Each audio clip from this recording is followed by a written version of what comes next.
আল্লাহ গো আল্লাহ কেমনে বানাবো, আমাদের তো তেমন বুদ্ধি আসতেছে না। আল্লাহ ডাক দিয়া বলে, ফেরেশতারা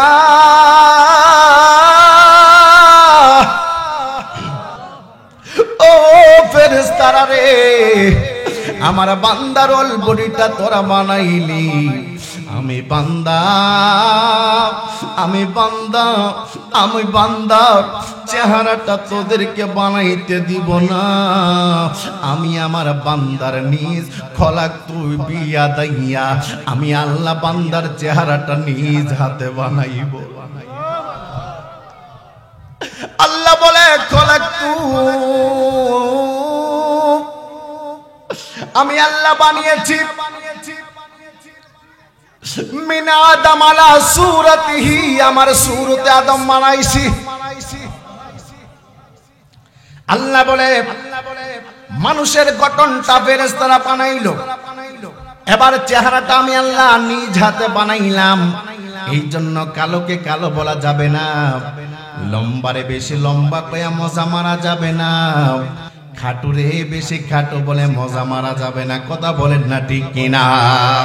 জবান করে বলেন সব সৃষ্টিকার, আরো জোরে বলেন কার?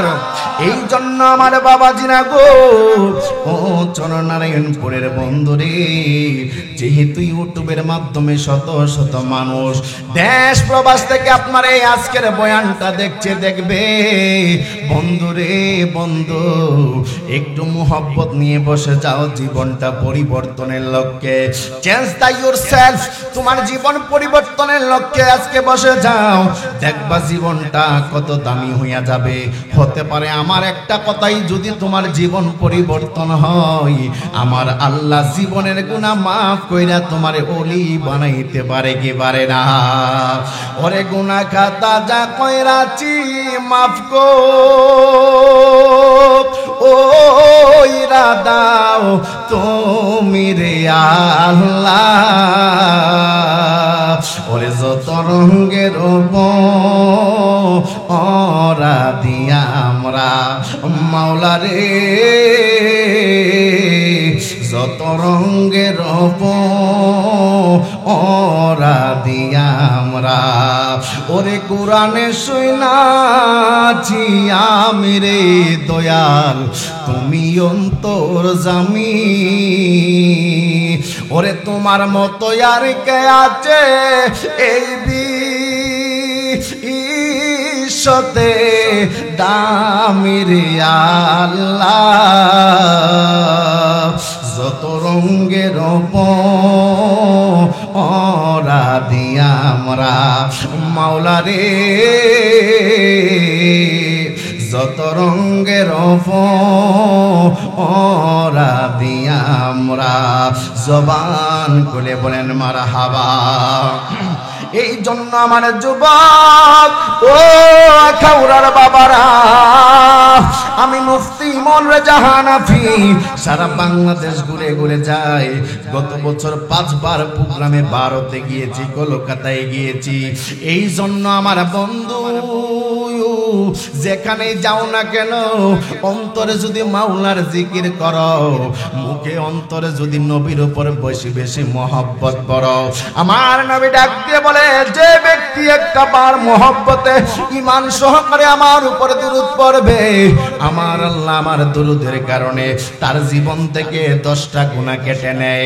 ইয়া রাসূলুল্লাহ, আর কোন আমল আছে নি? নবী বলে, আমি আল্লাহ, আমি নবীর উপরে একবার যদি কেউ ঈমান সহকারে দুরূদ সালাম পড়ে, আমার আল্লাহ 10টা নেক দিয়া তারে পদমর্যাদা বাড়ায়া দেয়।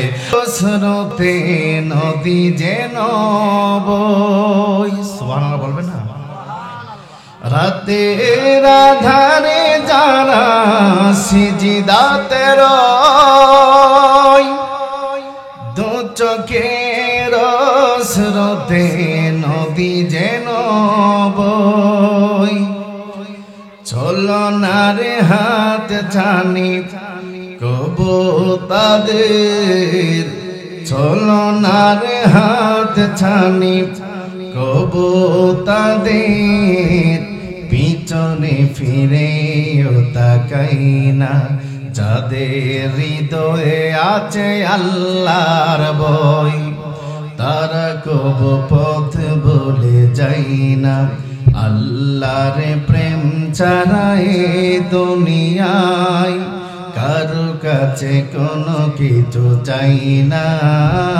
আল্লাহুম্মা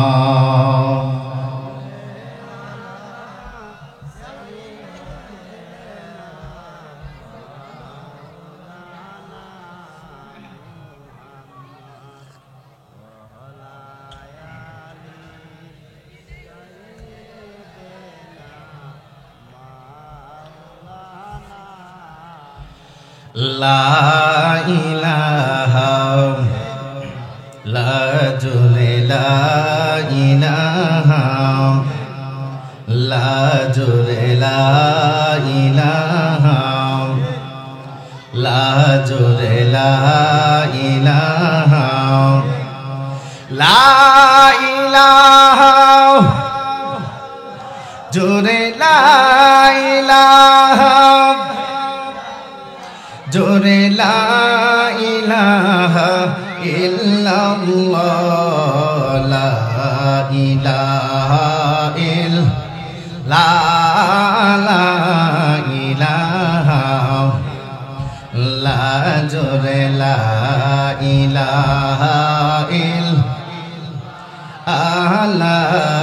ইলাহা আল্লাহ ছাড়া মাবুদ নাই, আমার নবীজি ছাড়া উপায় নাই।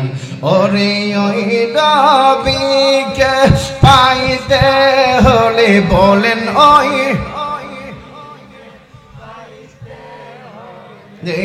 ওলি আল্লাহর চরণ চাই। লা ইলাহা মারহাবা লা ইলাহা লা জোরে লা ইলাহা লা ইলাহা জ্বলতে জ্বলতে পড়তে পড়তে নবী জ্বলতে জ্বলতে পড়তে পড়তে অন্তর হইছে গো কালা। লা ইলাহা ইল্লাল্লাহ লা ইলাহা লা জোরে লা ইলাহা ইল্লাল্লাহ লা ইলাহা লা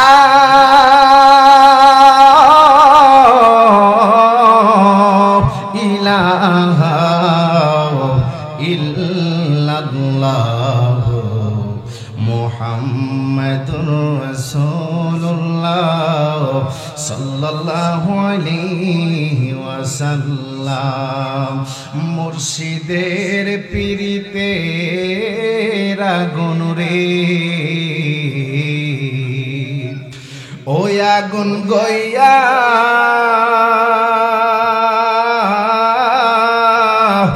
আহা গইয়া জলে, ওরে আর কত লাইবারে দয়াল বিচে দের নলে। ওরে আর কত লাইবারে মুর্শিদ বিচে দের নলে। একটু মহব্বতে চোখটা বন্ধ করে ইসমে জাতের জিকির করবেন। রাজি আছেননি? কারা কারা রাজি? দুইটা হাত তুলেন তো দেখি। চর নারায়ণপুর উত্তর পাড়া মোহাম্মদ চন্দ মিয়া বাড়ির যুবকদের উদ্যোগে কবরবাসীদের স্মরণে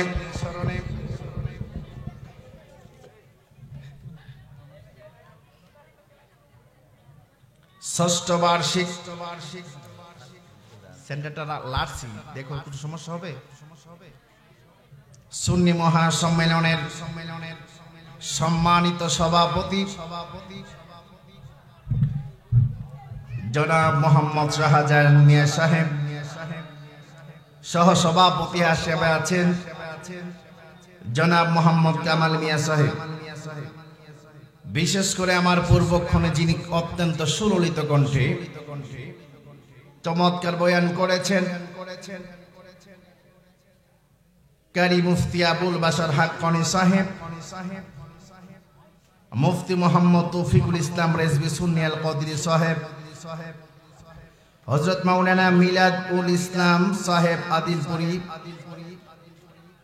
বিশেষ মেহমান জনাব মোহাম্মদ ফারুক মিয়া সাহেব, চরনারায়ণপুর উত্তরপাড়া সন্দু মিয়া বাড়ির যুবক বিন্দুরা, ইন্তেজামিয়া কমিটি, দূর দূরান্ত থেকে আসা আল্লাহ প্রেমিক, রসুল প্রেমিক, অলি প্রেমিক নওজোয়ান বন্ধুরা, আমার সাদাদারি পাকনাওয়ালা মুরব্বী বাবারা, যুবক ভাইয়েরা, স্কুল কলেজ মাদ্রাসা ইউনিভার্সিটিতে পড়ুয়া বন্ধুরা, পর্দানসীন আবেদা সলেহা কনেতা তৈয়বা, আমার মা ও বোনেরা, সকলের খেদমতে আমি গুনাহগার সালাম জ্ঞাপন করছি। আসসালামু আলাইকুম ওয়া রাহমাতুল্লাহি ওয়া বারাকাতুহু। শুকর গুজার করছি সেই মহান রব্বে কারীমের দরবারে, যিনি আমাদেরকে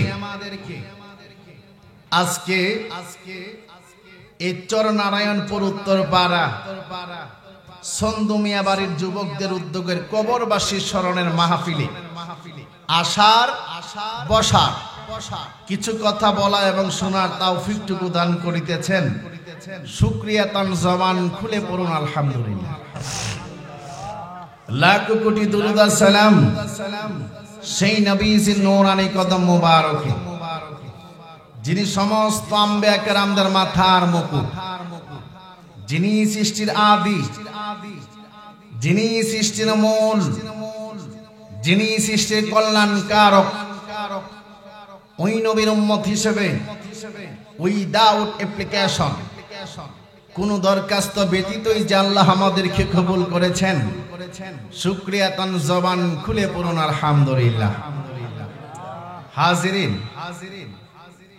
যেহেতু এটা আমাদের বাংলাদেশের কালচার অনুযায়ী একটা মাহফিলের সিজন, ঠিক কিনা?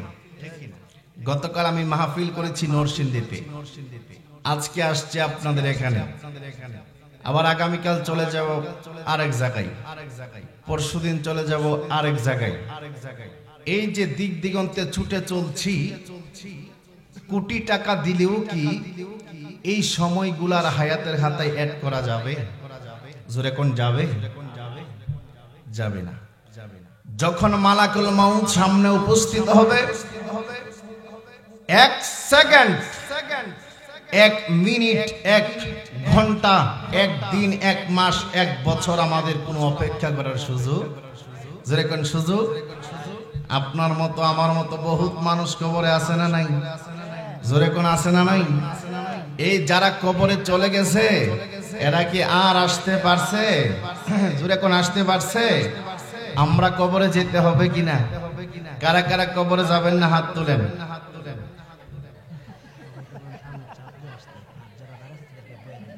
বুঝছে না, মুরব্বী মুরব্বী বুঝছে না, ঠিক কিনা? যাক, একটু সামনে আগায় বসেন, একটু সামনে আগায় বসেন তো দেখি। আপনারা আগাই তারেননি, একটু সামনে আগায় বসেন। মানুষ জায়গা হচ্ছে না, মানুষ আসতেছে, আপনারা একটু সামনে আগায় বসেন, চেপে চেপে বসেন, চেপে চেপে বসেন। তোরে সামনে আগাইতে বলছি, তোমারে যাইতে বলছি। তার কথা হইলো হুজুরে গরম করছে জায়গাটা, আপনি উড়াইছেন যখন আর থাকতাম, একটু আগায় বসো বাবা। তুমি বসবা আরেকজনে গরম করার জায়গাটা, তোমার জায়গাটা বসবো আরেকজন। একটু আগায় আগায় বসো। জোরে কোন মারহাবা, আরে জোরে কোন মারহাবা।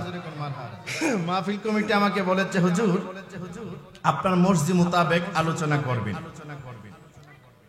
যদিও আমাকে যে সাবজেক্ট দিছিল এই সাবজেক্ট আমার ভাই কারি মুফতি আবুল বাশার হক্কানি ভাই ওয়াজ করে ফেলছে। তো ভাবলাম দুইজনে যদি একই ওয়াজ করি মানুষে কইব কি রে সব হুজুর দিয়ে একই ওয়াজ করি, ঠিক কিনা? এই জন্য সাবজেক্ট দিয়ে দিলে, যার যার বিষয়ে সাবজেক্ট দিয়ে দিলে কথা বলতে সুবিধা হয়, মানুষও বুঝতে সুবিধা হয়, ঠিক কিনা বলেন? এত রাত্রে যে আপনারা এত মানুষ থাকবেন আমি ভাবি নাই। গত দুই তিন বছর আগে আমি আপনাদের এখানে আরো 2 বার আসছিলাম না? তো গত আসার সময় যে মাহফিলটা, ওই মাহফিলটাতে আমি কিন্তু লেট করেছিলাম, ঠিক কিনা? মনে আছে আপনাদের? লেট করেছিলাম। আর লেট করলেও আমি আইসা লেট বুঝি নাই, কারণ সন্ধ্যার পরে মানুষ যেমন চাকে মধু মাছির মতো এইভাবে বসে থাকে, আপনারা তেমন ভাবে অপেক্ষা করছিলেন। মারহাবা বলবেন না? আজকে আবার আপনারা বসে আছেন। আজকে যদিও আমার মাহফিল ডাবল টিপ ছিল না, সিঙ্গেল, এই জন্য তাড়াতাড়ি চলে আসছি। যেরকম মারহাবা। আল্লাহ আমাদের জীবনের গুনাহ মাফ করুক, এই মাহফিলের উসিলায় আমরা চাই কিনা? জোরে কোন চাই কিনা? আজকে আমাদের অনেক আত্মীয় স্বজন কবরে আছে না নাই? আওয়াজে বোঝা যায় নাই? নাই কার কার হাত তোলেন? সবার আছে? সবার আত্মীয় স্বজন কবরে আছে। তাইলে আমরা এমন একটা মজলিসে হাজির হলাম, যে মজলিসে আমরা একজনও বাদ নাই, সবার আত্মীয় স্বজন কবরে আছে, ঠিক কিনা বলেন? রাসূল বলেন, এই মজলিসে যখন তোমরা বসবা, তোমাদের চতুর্পাশে তোমাদের আত্মীয় স্বজন পূর্বপুরুষের রূহগুলা ঘুরতে থাকে। ডেকে ডেকে বলে আজকে মাহফিলে কারা কারা আসছে, কারা কারা বাড়িতে ঘুমাই রইছে। ডেকে ডেকে বলে এত কষ্ট করে তোকে সম্পদ দিয়ে আসলাম, এত কষ্ট করে সব কিছু দিয়ে আসলাম, আমি কবরে কোন হালতে আছি একটাবার খবর নিলি না। আজকে আরামের ঘুম ঘুমাচ্ছ, মাহফিলে গিয়ে আমার জন্য একটু দোয়া করো না। তোমার একটু দোয়ার কারণে হয়তো আল্লাহ আমাকে মাফও করে দিতে পারে। আরো জোরে কোন সুবহানাল্লাহ। এই জন্য যুবক, যৌবন বয়সের ইবাদত আল্লাহর কাছে বড় নিয়ামত। যৌবন বয়সের ইবাদত আল্লাহর কাছে বড় নিয়ামত।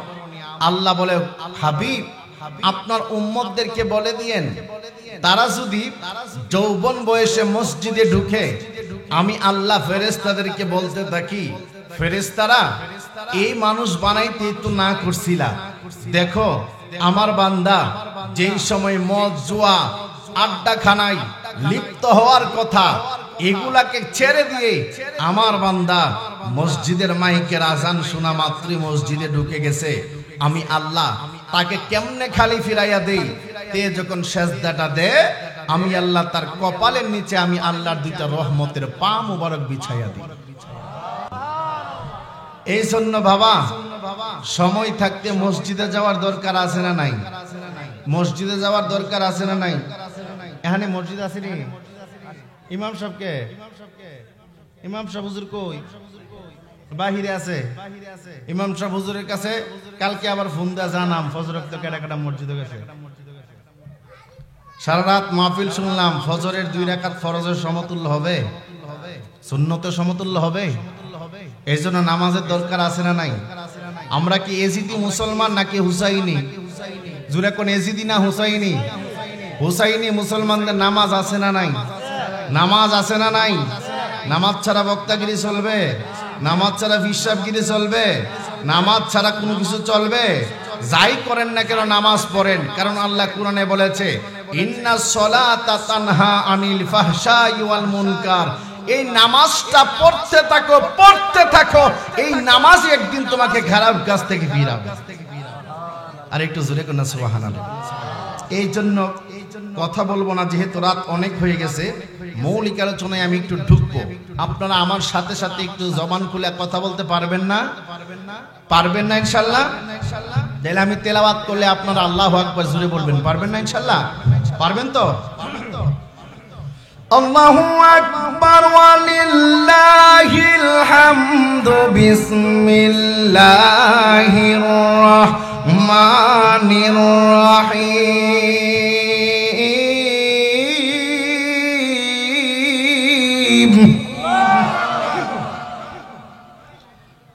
ওয়া'লামু আন্না ইন্নাল্লাহা মা'আল মুত্তাকিন।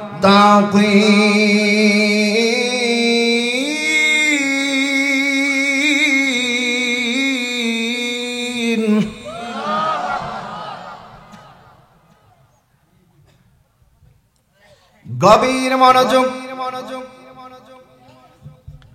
আল্লাহ রাব্বুল আলামিন কুরআনুল কারীমের ভিতরে বড় চমৎকার ভাবে বলে দিয়েছেন, কাইফা তাকফুরুনা বিল্লাহি ওয়া কুনতুম আমওয়াতান ফাআহইয়াকুম সুম্মা ইউমীতুকুম সুম্মা ইউহয়ীকুম সুম্মা ইলাইহি তুরজাউন।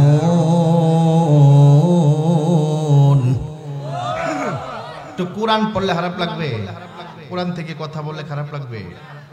ঘটনায় পরে ঢুকবো, আগে একটু কোরআন বলে নি। হ্যাঁ, কষ্ট হবে না তো ইনশাআল্লাহ আপনাদের? আল্লাহ রাব্বুল আলামিন বলেন, কাইফা কেমন করে তাকফুরুন বিল্লাহ, তোমরা আল্লাহরে অস্বীকার করে কেমন করে?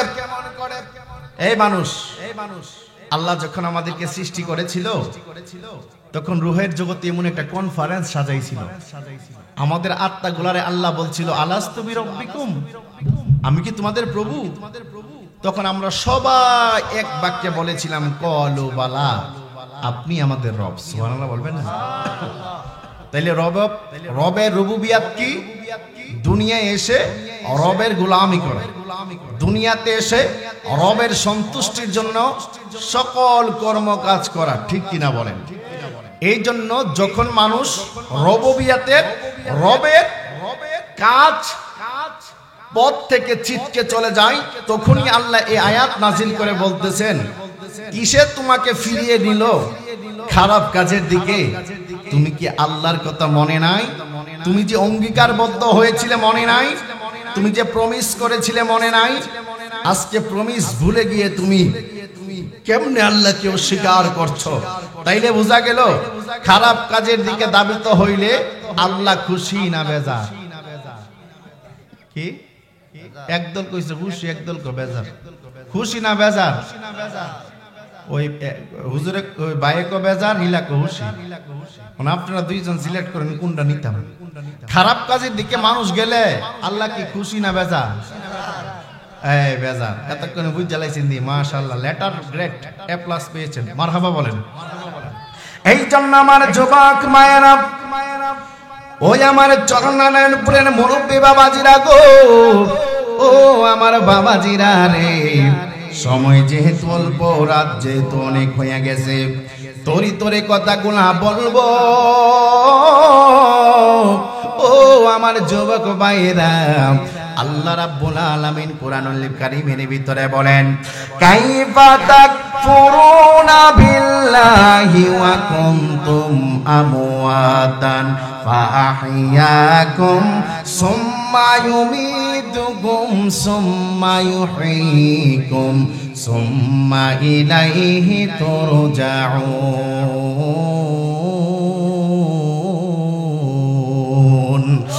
আল্লাহ রাব্বুল আলামিন বলে, দুনিয়াতে যাওয়ার পরে তোমরা কেমনে আল্লাহরে অস্বীকার করো? আল্লাহ রাব্বুল আলামিন বলেন, দুনিয়াতে পাঠাইছি তোদেরকে একমাত্র আমার ইবাদত করার জন্য, আমার উপাসনা করার জন্য, আমি আল্লাহর পূজা করার জন্য। এবার দুনিয়াতে গিয়ে তোমরা কেমনে আল্লাহরে ভুলে গেলা? দুনিয়াতে আসার আগে আমরা ছিলাম আলমে আরওয়াহের ভিতরে। আল্লাহ রাব্বুল আলামিন বলে, ওল বডিটা আমি আল্লাহ, লাকাদ খালাকনাল ইনসানা ফি আহসানি তাকওয়িম।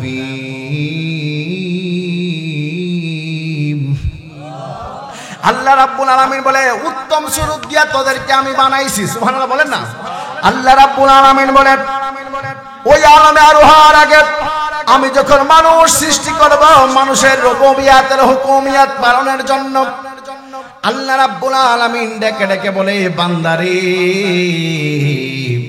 আমি আল্লাহ ফেরেশতাদেরকে বললাম দুনিয়ার থেকে মাটি নিয়ে আসো।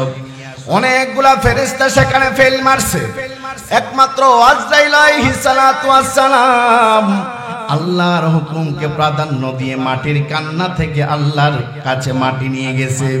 কিতাবে আসছে রে বাজান, আজরাইলের একটা বার মাটি তার এক হাতের মাটি 70 মণ ওজন হয়েছে। এতগুলা মাটি নিল, মানুষ বানাইতে কি এত মাটি লাগেনি? সুবহানাল্লাহ বলবেন না? এখানে একটা খেলা আছে না নাই? যেরকম আছে না নাই? এই জন্য আমার বন্ধুরে আল্লাহ ডেকে ডেকে বলে পুরা অল বডিটা বানাও। আল্লাহ তাআলা আদমের সুরতটা বানাইল, বানানোর পরে আমার আল্লাহর ফেরেশতা ডাক দিয়া কয় আল্লাহ গো তোমার বান্দার বডিটা বানাইলাম, কিন্তু তোমার বান্দার চেহারাটা কেমনে বানাইবো? ও আল্লাহ একটা পুতুল বানাইলাম, পুতুল, এই পুতুলের উপরে চেহারাটা কেমনে বানাইবো? আল্লাহ ডেকে ডেকে বলে ফেরেশতারা বানানোর চেষ্টা করো, দেখো পারো কিনা। আল্লাহ গো আল্লাহ কেমনে বানাবো, আমাদের তো তেমন বুদ্ধি আসতেছে না। আল্লাহ ডাক দিয়া বলে ফেরেশতারা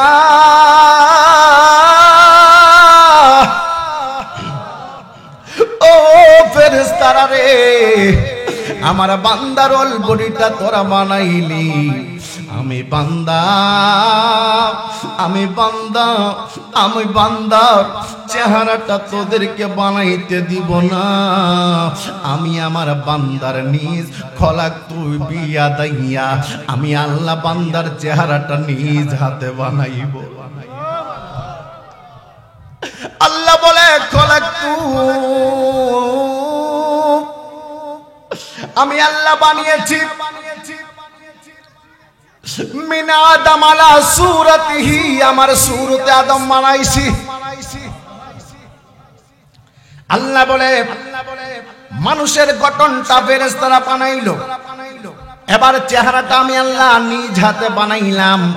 এই জন্য কালোকে কালো বলা যাবে না, লম্বারে বেশি লম্বা কয়া মজা মারা যাবে না, খাটুরে বেশি খাটু বলে মজা মারা যাবে না। কথা বলেন না ঠিক কিনা?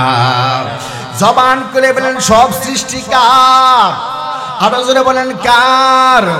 এই জন্য আমার বাবাজিরা গো, ও চরনারায়ণপুরের বন্ধুরে, যেহেতু ইউটিউবের মাধ্যমে শত শত মানুষ দেশ প্রবাস থেকে আপনার এই আজকের বয়ানটা দেখছে, দেখবে বন্ধুরে, বন্ধু একটু মুহাব্বত নিয়ে বসে যাও জীবনটা পরিবর্তনের লক্ষ্যে। চেঞ্জ দ্য ইয়োরসেলফ, তোমার জীবন পরিবর্তনের লক্ষ্যে আজকে বসে যাও, দেখবা জীবনটা কত দামি হইয়া যাবে। হতে পারে আমার একটা কথাই যদি তোমার জীবন পরিবর্তন হয়, আমার আল্লাহ জীবনের গুনাহ মাফ কইরা তোমারে ওলি বানাইতে পারে কি পারে না?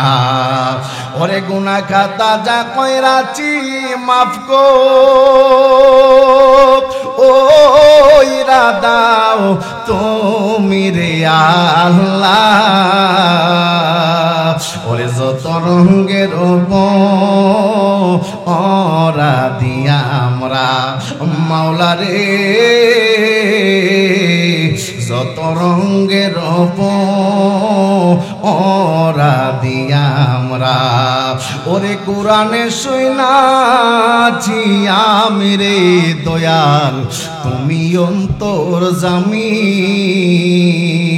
ওরে তোমার মতো আর কে আছে এই বিশ্বতে দামি রে আল্লাহ, যত রঙের ওরা দিয়া আমরা মাওলা রে, যত রঙের ওরা দিয়া আমরা। জবান খুলে বলেন মারহাবা। এই জন্য আমার যুবক ও খাউরার বাবারা, আমি মুফতি মনরে জাহানাফি সারা বাংলাদেশ ঘুরে ঘুরে যাই। গত বছর 5 বার প্রোগ্রামে ভারতে গিয়েছি, কলকাতায় গিয়েছি। এই জন্য আমার বন্ধু যেখানে যাও না কেন, অন্তরে যদি মাওলার জিকির করো, মুখে অন্তরে যদি নবীর উপর বেশি বেশি মহব্বত করো, আমার নবী ডাক দিয়ে বলে, যে ব্যক্তি একটা বার মহব্বতে ঈমান সহকারে আমার উপর দুরূদ পড়বে, আমার আল্লাহ আমার দুরূদের কারণে তার জীবন থেকে 10টা গুনাহ কেটে নেয়। ইয়া রাসূলুল্লাহ, আর কোন আমল আছে নি? নবী বলে, আমি আল্লাহ, আমি নবীর উপরে একবার যদি কেউ ঈমান সহকারে দুরূদ সালাম পড়ে, আমার আল্লাহ 10টা নেক দিয়া তারে পদমর্যাদা বাড়ায়া দেয়। আর জবান খুলে বলেন সুবহানাল্লাহ। এই জন্য বন্ধু আল্লাহ বলে, আমি বান্দার ওল বডিটা বানাইলো ফেরেশতারা, কিন্তু বান্দার চেহারাটা আমি আল্লাহ বানাইলাম। এই চেহারার মধ্যে আমি আল্লাহ কত প্রেমের খেলা খেললাম। আল্লাহ ডেকে ডেকে বলে, ও ফেরেশতারা, আমার বান্দাটা কথা বলার জন্য, পুতুলটা লড়াচাড়া করার জন্য তার ভিতরে ব্যাটারি দে। কথা বুঝেন না মনে আপনারা? জোরে কন্যা সুবহানাল্লাহ। লড়াচড়া করার জন্য তার ভিতরে ব্যাটারি দিয়া দে। আল্লাহ কয়ে ব্যাটারি দে, ফেরেশতারা কয়ে ব্যাটারি কি? আল্লাহ কয়ে ফেরেশতারা আমার বান্দার রূহটা তার ভিতরে দিয়া দে। দেওয়ার পরে দেখবি তার চোখগুলা কেন জানি পাতি দিবে, তার চোখের পলকগুলা কত সুন্দর, ঠোঁটগুলা গোলাপের পাপড়ির মতো। আল্লাহ ডেকে ডেকে বলে, ফেরেশতারা আমার বান্দার ঠোঁটগুলা নড়বে। প্রথম বাক্য ঠোঁটগুলা নড়ার পরে প্রথমেই সাক্ষ্য দিবে আশহাদু আল্লা ইলাহা ইল্লাল্লাহ, আল্লাহ ছাড়া কোনো মাবুদ, জোরে কোন আল্লাহ ছাড়া কোনো মাবুদ, আল্লাহ ছাড়া কোনো মাবুদ নাই। ও আশহাদু আন্না মুহাম্মাদুর রাসূলুল্লাহ, আমি সাক্ষ্য দিচ্ছি আল্লাহর নবী হলো মুহাম্মাদুর রাসূলুল্লাহ। এই জন্য বন্ধু আমার আল্লাহ বান্দার চেহারাটা বানাইলেন, বানানোর পরে আমার আল্লাহ তার ভিতরে রূহ সেট করে দিলেন। রূহ বের হয়ে আসে, রূহ বের হয়ে আসে। সংক্ষেপে বলছি, ঘটনায় যাওয়া যাবে না, মৌলিক আলোচনায় ঢুকতে হবে। এবার আমার আল্লাহ ডেকে ডেকে বলে, ও রূহ রে, ভিতরে দিলাম কেন, চলে আসো। রূহ ডাক দিয়ে বলে, আল্লাহ গো, কেমনি এত অন্ধকারের ভিতরে আমরা থাকবো? আজকে আমরা যদি বিভিন্ন অন্ধকারের ভিতরে একা ঘরের ভিতরে থাকি, আমাদের বই লাগে কি লাগে না? এ বইটা লাগছে বাবা আদমের, এ আদমের বই লাগার কারণে আজকে আমরা একা অন্ধকার ঘরে থাকলে আমাদের বই লাগে। আল্লাহ ডেকে ডেকে বলে, আত্মারে ও রূহ, যা যা তার ভিতরে ঢুকে যা, আর বের হওয়া লাগবে না। বেশি আল্লাহ তার ভিতরে নূরের এমন একটা প্রদীপ জ্বালাইয়া দিছে, রূহ ভিতরে গিয়া আর বের হই না। আল্লাহ ডেকে ডেকে বলে, রূহ রে, কেন আর ভিতর থেকে বের হও না? রূহ ডেকে ডেকে বলে, আল্লাহ কেমনে বের হব? এখন তো দেখতেছি এত সুন্দর তার ভিতরটা, আমি আর বের হইতে মনে চাই না। আর জবান খুলে বলেন সুবহানাল্লাহ। ওরে আগুন জোড়ায় না রে, ওরে জ্বালা, ওরে জ্বালা জোড়াই না, জ্বালা জোড়াই না রে, ওরে আমার জ্বালা জোড়াই না, জ্বালা জোড়াই না রে। ওরে ভিতরে নাই গাছে আমার নবী প্রেমের আগুন রে, জ্বালা জোড়াই না,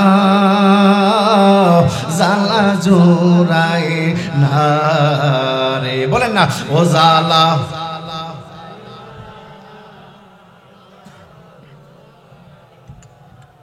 ও জ্বালা জোড়াই না, জ্বালা জোড়ায় না রে, জবান খুলে বলেন মারহাবা। এই জন্য যুবক তরি তরি করে কথাগুলা বলতে চেষ্টা করি। আল্লাহ রাব্বুল আলামিন তার ভিতর থেকে প্রত্যেকটা মানুষের রূপ বডিটাকে আল্লাহ বানাইলেন। বডিটা আল্লাহ বানাইছে আগে, কিন্তু রুহটারে কেন আল্লাহ আলমে আরোহার ভিতরে রাখছে? কেন আবার আলমে আরোহা থেকে মায়ের পেটের ভিতরে ছোট একটা রক্তপিণ্ড দিছে? এই নারীর ভিতরে রক্তপিণ্ডের মাধ্যমে আল্লাহ কেমনে আবার নারীর ভিতরে এই ছোট্ট ছোট্ট রক্তপিণ্ড থেকে কেমনে চোখ বানাইলো, কেমনে হাত বানাইলো, কেমনে হাতের আঙ্গুলগুলা বানাইলো, কেমনে গাল বানাইলো, শোনার জন্য কান বানাইলো। আল্লাহ কয় এই কান বানাইলে তো শুনবা না, শোনার জন্য ঢোলের মতো একটা, এই তবলার মতো একটা ভিতরে আল্লাহ পর্দা সেটিং করে দিলেন। আল্লাহ কয় বান্দা গোসল করতে যাইবি, যদি পানি মস্তকে ঢুকে যা মারা যাইবি। এই জন্য আমি আল্লাহ এই পানি যেন মস্তক না যায়, আমি আল্লাহ সুন্দর করে একটা রবার সিস্টেম করে দিলাম, এখানে শুনবি কিন্তু পানি মস্তকে যাইবে না। আল্লাহ ডেকে ডেকে বলে বান্দারে আলমে আরোহার ভিতর থেকে আমি আল্লাহ মা এবং বাবার মাধ্যমে মায়ের পেটের ভিতরে তোরে পাঠাইলাম রে। এই পেটটারে তুই দুনিয়ার বিশাল কিছু মনে করেছিলি, এই পেটেও আমি আল্লাহ তোরে বেশি দিন রাখি নাই বান্দা। মায়ের নারীর সাথে তোর নারীর একটা ফিটিং আমি আল্লাহ করে দিছি। মা খাইব তোর পেট ভরব, মা খাইব কিন্তু তোর পেট ভরব। মায়ের পেটের ভিতরে তোরে আমি আল্লাহ কেমনে বাঁচাইছি জানোস নি রে বান্দা? দুনিয়ায় গিয়া কেমনে আল্লাহর নাফরমানি করস বান্দা রে বান্দা। আমি আল্লাহ কত মায়াবান মায়াবান মায়াবান। তোর আম্মার স্তনের ভিতরে এমন দুধ আমি আল্লাহ দিলাম, যেই দুধ বেশি ঠান্ডা না আবার বেশি গরমও না। ঠান্ডা লাগলে যদি তোর নিউমোনিয়া চলে আসে, ও বান্দা এই দুধ খাওয়ার পর তোর যদি গরমের কারণে জিহ্বাটা পুইরা যা, যদি কিছু না খাইতে পারোস, তাইলে তুই বান্দা তো আর বাঁচবি না। এই জন্য আমি আল্লাহর নীতি সুতুষ্ণ নীতি শীতুষ্ণ একটা আমি আল্লাহ তোর মায়ের ভিতরে এমন পানি সেট করে দিলাম। আল্লাহ ডেকে ডেকে বলে বান্দা দুনিয়ার বিশাল মনে করেছিলাম মায়ের পেটটাকে, এই পেটে তোমাদেরকে বেশি দিন রাখি নাই। আমি আল্লাহ যত্ন সহকারে তোমারে লালন পালন করছি, করার পরে যখন 10 মাস 10 দিন আগ বেশি হয়ে যায় বান্দারে, আমি আল্লাহ এই মায়ের পেট থেকে তোমার ডেলিভারির সময় আমি আল্লাহ মায়ের ভিতরে এমন একটা ধৈর্য শক্তি দিয়া দে। মা সেদিন চিৎকার দিয়া কয় আমার গলা কেটে ফেল, তারপরে প্রসব বেদনা আমার সহ্য হয় না। এরপরে প্রত্যেকটা মা এই গলা কাটার ব্যথা লইয়া আমারে আপনার জন্ম দিছে, কথা কোন ঠিক কিনা বলেন? এরপরে আল্লাহ কয় এই ধৈর্য শক্তিটা আমি আল্লাহ দিছি, কারণ এই ধৈর্য শক্তি না দিলে তো আমার নবীর উম্মত বাড়বে না। আল্লাহ কয় বান্দারে বান্দা আমি আল্লাহ যে কত মায়াবান, আমি আল্লাহ যে কত দয়াবান। এই মায়ের পেট থেকে তোরে দুনিয়ায় পাঠাইলাম, পাঠানোর পরে আমি আল্লাহ তোরে বলে দিলাম এই দুনিয়াতে যাওয়ার পরে মানুষের ক্লাসিফিকেশন শুরু, একটা শ্রেণী বিভাগ শুরু হয়ে গেল। কেউ হইল বক্তা, কেউ হইল পীর সাহেব, কেউ হইল এমপি, কেউ হইল প্রাইম মিনিস্টার, কেউ আবার সাংবাদিক, কেউ আবার ওই জার্নালিস্ট, কেউ আবার ফার্মার, কেউ আবার হাউস ওয়ার্কার। আল্লাহ ডেকে ডেকে বলে এই তো মানুষের একটা খেলা শুরু হয়ে গেল। খেলতে খেলতে যেদিন আমারে বইলা যাও, আবার যেদিন তুমি আমার কাছে চলে আসবা। আল্লাহ কোরআনের ভিতরে বলেন সুম্মা ইউহয়িকুম সুম্মা ইউমীতুকুম। আল্লাহ কয় তোরে জীবন দেওয়ার পরে যেদিন মৃত্যু নামক ভয়ঙ্কর থাবা তোর সামনে আসবে, দুনিয়ার এমপি মন্ত্রী মিনিস্টার পুলিশ প্রেসিডেন্ট পর্যন্ত তোরে ঠেকাইয়া রাখতে পারবে না। যেদিন আমি আল্লাহ তোরে টান দিব,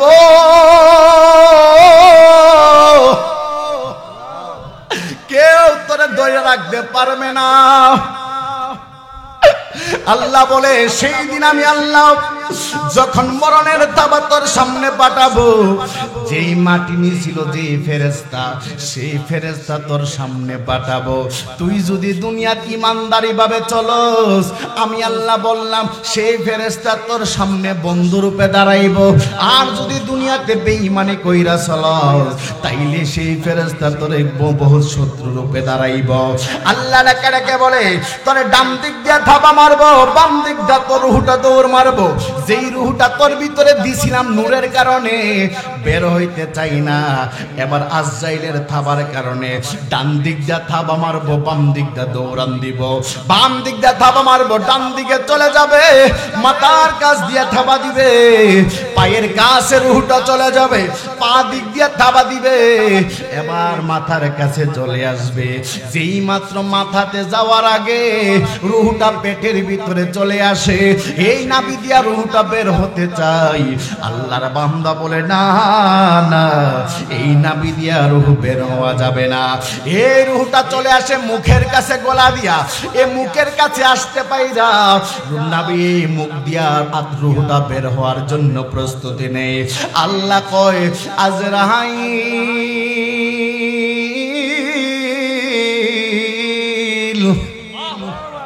ও আজরাইল, আমার বান্দারে জবান দিয়া রুহটা বের করিস না। আমার এই বান্দা দুনিয়ায় থাকতে জবান আর জিহ্বা দিয়ে আল্লাহর কুরআন তেলাওয়াত করেছে। কুরআনের মহব্বতে মুখ দিয়া তার আত্মাটা নিস না। আল্লাহ গো তাইলে কি করব? কই আর একটা থাবা মার, আর একটা থাবা মারবে, দুইটা চোখ দিয়া বের হয়ে যাওয়ার জন্য চেষ্টা করবে। এই জন্যই দেখেন না অনেক মুমূর্ষ অবস্থায় যখন মানুষ হয়ে যায়, মৃত্যুবরণ করলে দেখবেন অনেকের চোখগুলা লাল হয়ে চোখগুলা এইভাবে বের হয়ে থাকে। আল্লাহ কয় যাদের চোখ দিয়া রুহটা বের হয়, মনে করবা তাদের মরণটা বেশি সুবিধার হই না। আমার নবী ডাক দিয়া বলে ওই সময় আত্মাটা চোখ দিয়া বের হয়ে যাওয়ার চেষ্টা করবে। আল্লাহ বলবে চোখ দিয়া বের হওয়া যাবে না। আল্লাহ কয় চোখ দিয়া বের হওয়া যাবে না। আজরাইল কয় আল্লাহ কেন?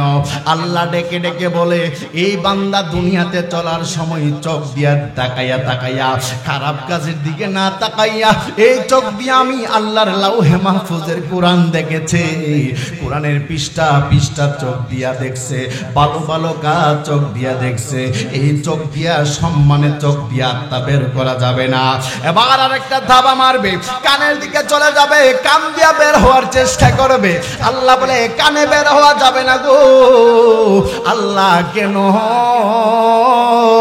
আল্লাহ ডেকে ডেকে বলে দুনিয়ায় চলতে বান্দা কান দিয়া কোরআনের তেলাওয়াতের আওয়াজ শুনছে, ফাহেসা কোনো কিছু না শুই না কোরআন তেলাওয়াত শুনছে, ওয়াজ মাহফিলে বইসা আল্লাহ তার নবীর শান আউলিয়াদের শান শুনছে। এই কান দিয়ে তার রূহটা বের করা যাবে না।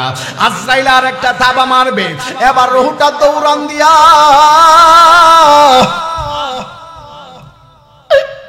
নবীর কাছে চলে আসবে গো। আমার নবী বলেন ওই নাভি দিয়া যখন রূহটা বের হওয়ার চেষ্টা করবে, আমার আল্লাহ বলে এই নাভিটা দিয়া রূহটা বের হয়ে যাবে। এই জন্য আমার নবী বলেন এই নাভিটা হলো সেই নাভি যেই নাভিটা বেঈমানের কবরে ৯৯টা সাপ দেওয়া হবে। এক একটা সাপের দৈর্ঘ্য হবে ৪০ কিলোমিটার লম্বা। মহিলাদের মাথার চুলের মতো তাদের মাথায় চুল থাকবে। এই সাপগুলা কবরটা প্রশস্ত হয়ে কবরে ডুববে। আমার নবী বলে বেঈমানের ডানেও সাপ ছুবল মারবে না, বামেও ছুবল মারবে না, কপালেও ছুবল দিবে না, চোখেও ছুবল দিবে না। ও নবী গো, বেঈমানের কবরে সাপ কোথায় ছুবল দিবে? নবী ডাক দিয়া বেঈমানের কবরে সাপটা নাভির নিচে ছোবল দিবে, আর ইমানদারের কবরে সাপ ঢুকবে দূরের কথা, কবরের মাটি থেকে জান্নাতি ঘ্রাণ ভেসে উঠবে। আর জবান খুলে বলেন সুবহানাল্লাহ। এই জন্য দুনিয়ায় থাকতে নবীর মহব্বতের দরকার আছে না নাই বলেন? জোরে কোন আছে না নাই? এখন আপনি নবীর মহব্বত করতে যাবেন, নবীর মহব্বত করলে শুধু চলবে না, নবী যা করতে বলেছে তা করবেন, নবী যা নিষেধ করেছেন তা নিজেকে মানাইয়া রাখতে হবে।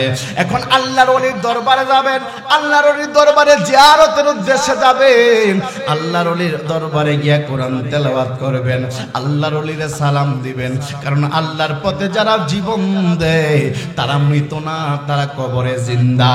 এই জন্য আমার আল্লাহ কুরআনুল কারীমে সূরা ইউনূসের ৬২ নম্বর আয়াতে বলে, আলা ইন্না আউলিয়া আল্লাহি লা খাউফুন আলাইহিম ওয়া লা হুম ইয়াহজানুন।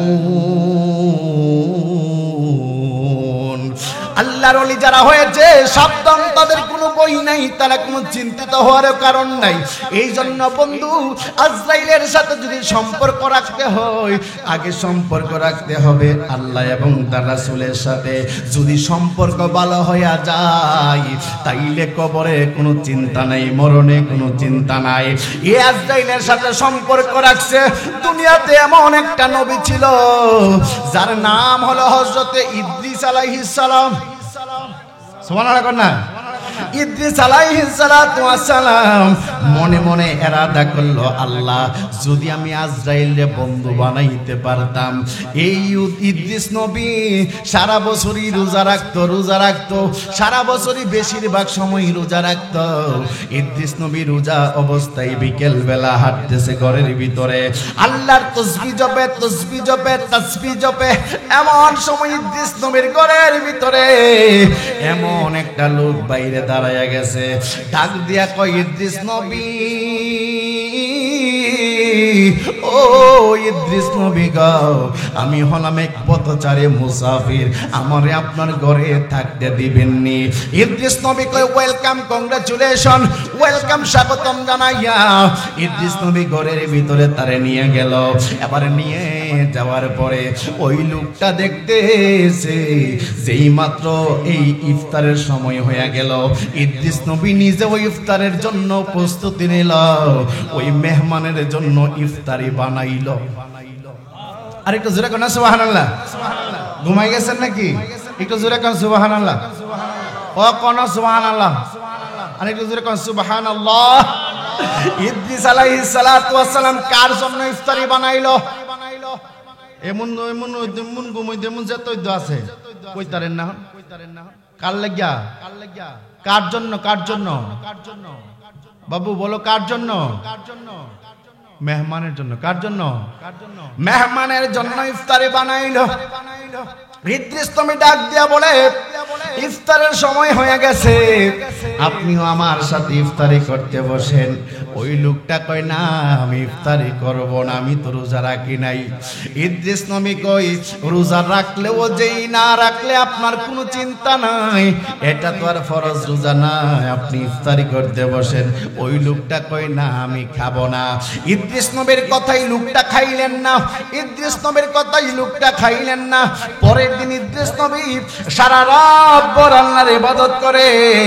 ইদ্রিস নবী তাকায়া দেখতেছে ওই মুসাফিরও সারা রাত আল্লাহর ইবাদত করে মুসল্লাটা বিছাইয়া মুসল্লার মাঝে গিয়া সিজদাটা লাগাইয়া ওই পাগলা আল্লাহর দরবারে কি যেন গুনগুনাইয়া কান্দে, কবুল করো ইয়া ইলাহি আমার জিন্দেগি, আমার জীবন, আমার মরণ, আমার বন্দেগি, আমার জীবন, আমার মরণ, আমার বন্দেগি।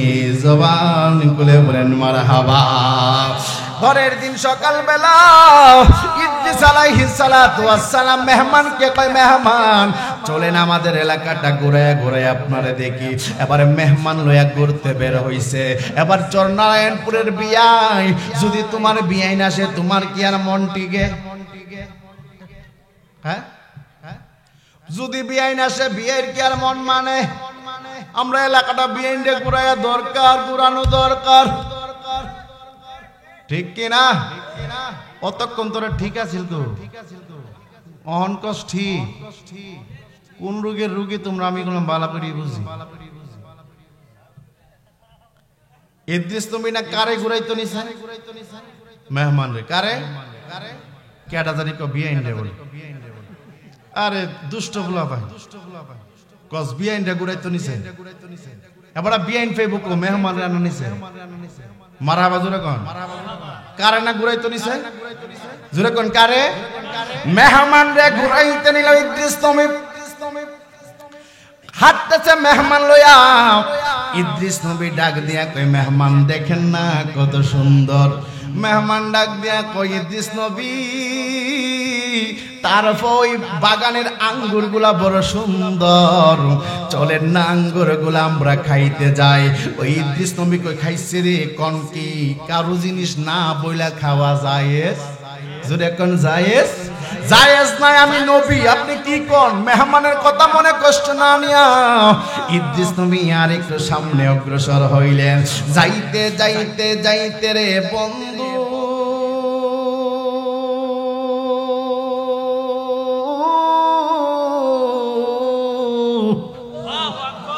আর একটু সামনে গেলেন, গিয়া দেখতাছে একটা রাখালের পার, এক পাল বকরি।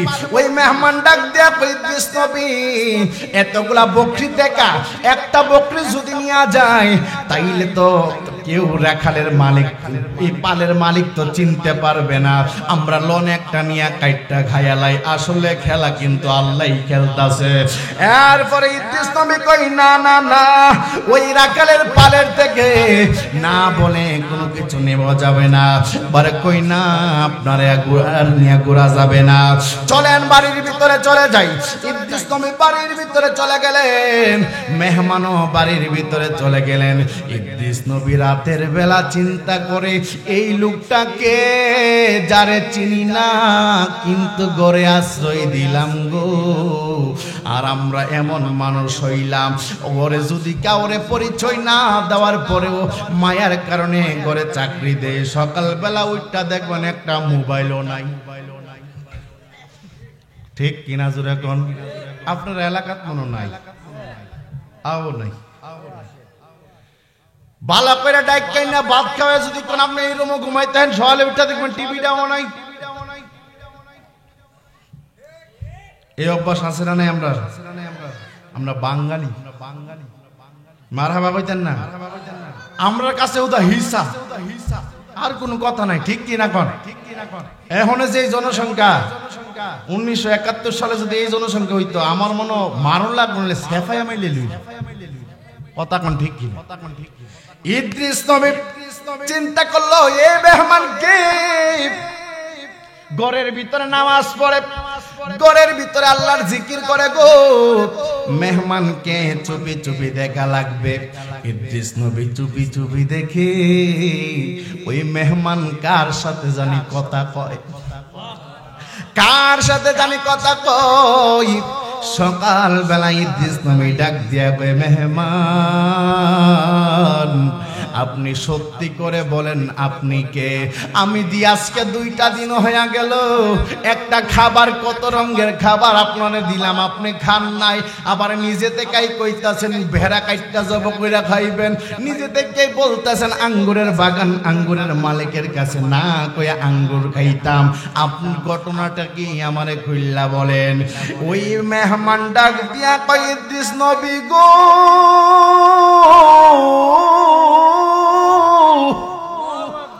ও ইদ্রিস নবী আমি দুনিয়ার কেউ না, আমার আল্লাহ আমারে আপনার কাছে পাঠাইছে।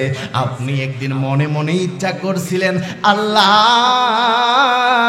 হযরতে আজরাইলের সাথে আমারে বন্ধুত্ব বানাও।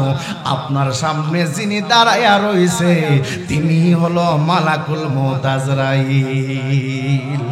এবার আপনাদের কাছে চরনারায়ণপুরবাসী আজরাইল যে ইদ্রিস নবীর কাছে আইছে, ইদ্রিস নবী ডরাইছে না কে লেগা? কে লেগা ডরাইছে না কোন তো? হ্যাঁ আওরাহিম একটা মানুষ দাঁড়ায় কই তার বিন্নি কে লেগা ডরাইছে না? দেখি আপনারা বুদ্ধিটা কি তা। ইদ্রিস নবীর কাছে যে আজরাইল আইছে, ইদ্রিস নবী ভয় পেয়েছে না ভয় পাই নাই? পাই নাই তো। পাই নাই কেন? হ্যাঁ আরো বেশি আপনারা আমরা আরো শক্ত ঈমান হইলো। জিন সামনে দাঁড়াইলে আমরা রুশ থাকতো না। আমি চিনি ওই দিন আমার সাথে একটা ঘটনা ঘটছে। আমি রুমে ছিলাম, তিনতলায় ছাদে। তো রাত বাজে প্রায় 2টা থেকে 2:30। আমি মাহফিল করে ঢুকলাম, ঢুকে 2 রাকাত নামাজ পড়লাম। নামাজ পড়ে চিন্তা করলাম ফজর আজান দিতে দিতে একটু শুই, উঠে আবার জামাত পড়ব। তো একটু শুইলাম, দেখি যে ঘরে শীতের দিন তো ঘরে এই ফ্যান চালানো না, তারপরও ফ্যানটা কেমন যেন ঘুরতেছে, বাতাস লাগতেছে। তো আমি চিন্তা করলাম যে বাতাস লাগতেছে কোথায়, দেখলাম যে ফ্যান ঘুরতেছে। যখন একটু মনে মনে চিন্তিত হলাম, ফ্যান তো সুইচ তো অন করি নাই, ফ্যান কেন ঘুরতেছে? একটু নিজে চিন্তা করতে লাগলাম। তো হঠাৎ করে মনে হয়েছে আরে এটা হেঁটে নেরা না কাজ। উঠলাম, লাইটটা জ্বালাইলাম। জ্বালানোর পরে বললাম তোমরা যদি থেকে থাকো বের হো। দরজা খুলে দিলাম, থেকে থাকো বের হো। 3বার বললাম। কয়বার? জোরে কোন কয়বার? আপনারা কি বই পাইতেছেন নাকি? ঘটনা ঘটছে আমার সাথে, আপনারা এইভাবে বই পাইতেছেন কি লেগে আমি তো বুঝতেছি না। হ্যাঁ আমরা পাইলি আপনি পান, বুঝছি একটা রক্তের কানেকশন আছে। মুসলমান না, সুবহানাল্লাহ কইতেন না?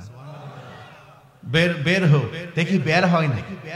তো কি করব চিন্তা করছিলাম। তো যা যে নিয়মে নবীর সুন্নাহ তরিকায় সেই নিয়মটা পালন করলাম। পরে দেখে নিজে নিজে আবার ফ্যানটা অফ হয়েছে। তখন বুঝতে পারলাম যে তাই নিয়ে আর এখানো নাই। যদি থাকতো কিন্তু কম নির্যাতন হইল না, হইল বুঝেন না? বাঙালি না, সুবহানাল্লাহ কইতেন না? যেরকম না সুবহানাল্লাহ। রাত বিরাত যে চলি, কত কিছু দেখি, তারপরও তো না দেখার মতোই চলে। চলতে হবে। ভয় পাইলে কি চলবে? ভয়কেই করিতে হবে জয়। ঠিক কিনা? ঠিক কিনা বলেন? এই জন্য যুবক, যখন কোন সময় রাস্তায় রাত্রে ঘুরতে যাও, রাত্রে যখন কোন সময় মাহফিল থেকে ফেরার পথে বাড়িতে মনে করতেছেন একা হাঁটতেছেন, পিছন দিক দিয়ে কেউ একজন হাঁটছে, অথবা কবরস্থানের পাশ দিয়ে যাচ্ছেন, মনে একটা প্রকম্পিত ভয় কাজ করছে, তখন একবার সূরা ফাতিহা পড়বেন, তারপর 3বার সূরা ইখলাস পড়বেন, তারপর 4 কুল পড়বেন, কুল ইয়া আইয়ুহাল কাফিরুন পড়বেন, তারপরে কুল আউযু বিরাব্বিল ফালাক পড়বেন, কুল আউযু বিরাব্বিন নাস পড়বেন, তারপর আয়াতুল কুরসি পড়ে বুকে ফু দিয়ে দিবেন। ইনশাআল্লাহ হেফাজত করবেন কে? সূরা কোন কে?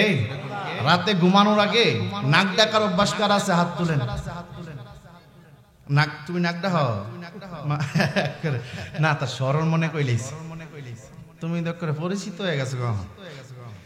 কেমন এমনি কম না বেশি? বেশি।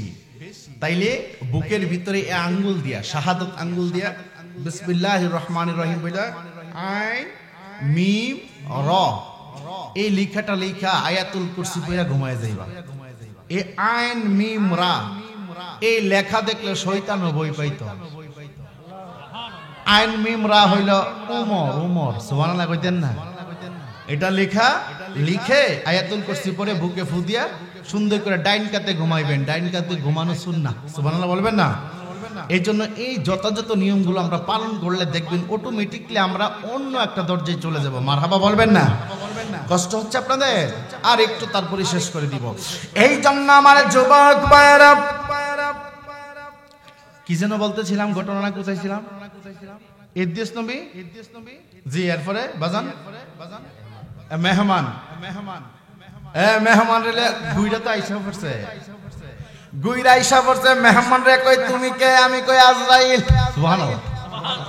আমি হলাম মালাকুল মউত আজরাইল। ইদ্রিস নবী ডাক দিয়া বলে তোমার সাথে বন্ধুত্ব করতাম চেয়েছিলাম, আজকে তোমার সামনে পাইলাম। ও মনে পড়ছে।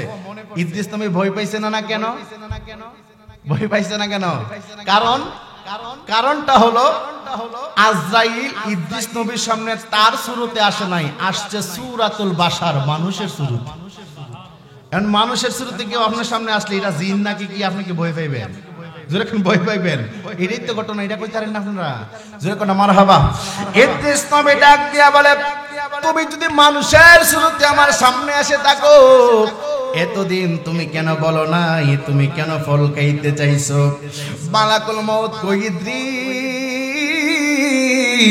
দেখলাম তোমার ঈমানটা পরীক্ষা কইরা কত তাজা, দেখলাম আমার আল্লাহ পরীক্ষার জন্য তোমারে পাঠাইছে গো।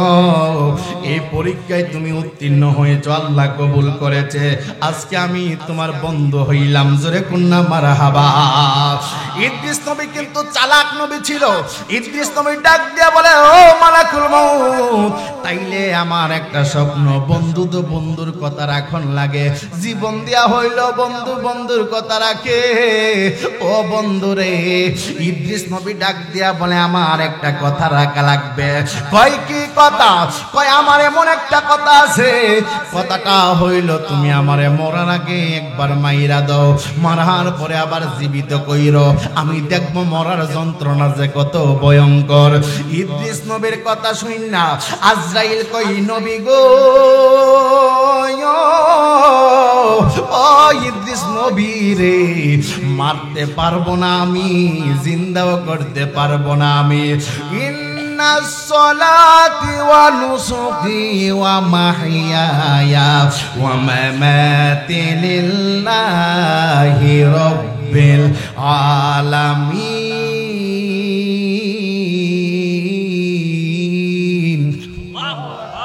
নিশ্চয় আমার সালাত, আমার জিকির, আমার জীবন, আমার মরণ, আমার কুরবানি সব কিছু একজনের জন্য। জবান খুলে বলেন তিনি কে? ইদ্রিস নবীর কথা শুন না মালাকুল মউত কই আমার কোনো শক্তি নাই, যদি আল্লাহ হুকুম দেয় আমি শক্তি পাবো, হুকুম না দিলে আমার কোনো শক্তি নাই। লাইটটা নিজে নিজে অন হওয়ার কোনো সুযোগ নাই। যদি এই মেশিন ম্যান যদি লাইটটার তারটা কারেন্ট থেকে খুইলা রাখে, খুইলা রাখলে লাইট জ্বলবে না, লাগাইয়া দিলে লাইট জ্বলবে যদি লাইট ভালো থাকে। এই জন্য আজরাইল কয় ইদ্রিস নবী গো, আল্লাহ হুকুম দিলে আমি পারবো, হুকুম না দিলে আমি পারবো না। ঠিক আছে তুমি আল্লাহর কাছে বড় আমি চাইছি। ইদ্রিস নবী আল্লাহর কাছে চাইলেন। জিবরাইল আজরাইল আলাইহিস সালাতু ওয়াস সালাম হুকুম আল্লাহ থেকে আদেশ ফরমান হয়েছে, ও আজরাইল, আজরাইল, আজরাইল, ঠিক আছে তুমি আমার বন্ধুর রূহটা কবজ করো, আবার তারে জীবিত কইরা দিবা।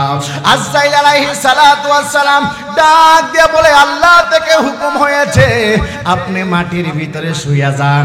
ইদ্রিস নবী মাটির ভিতরে শুইয়া গেলেন।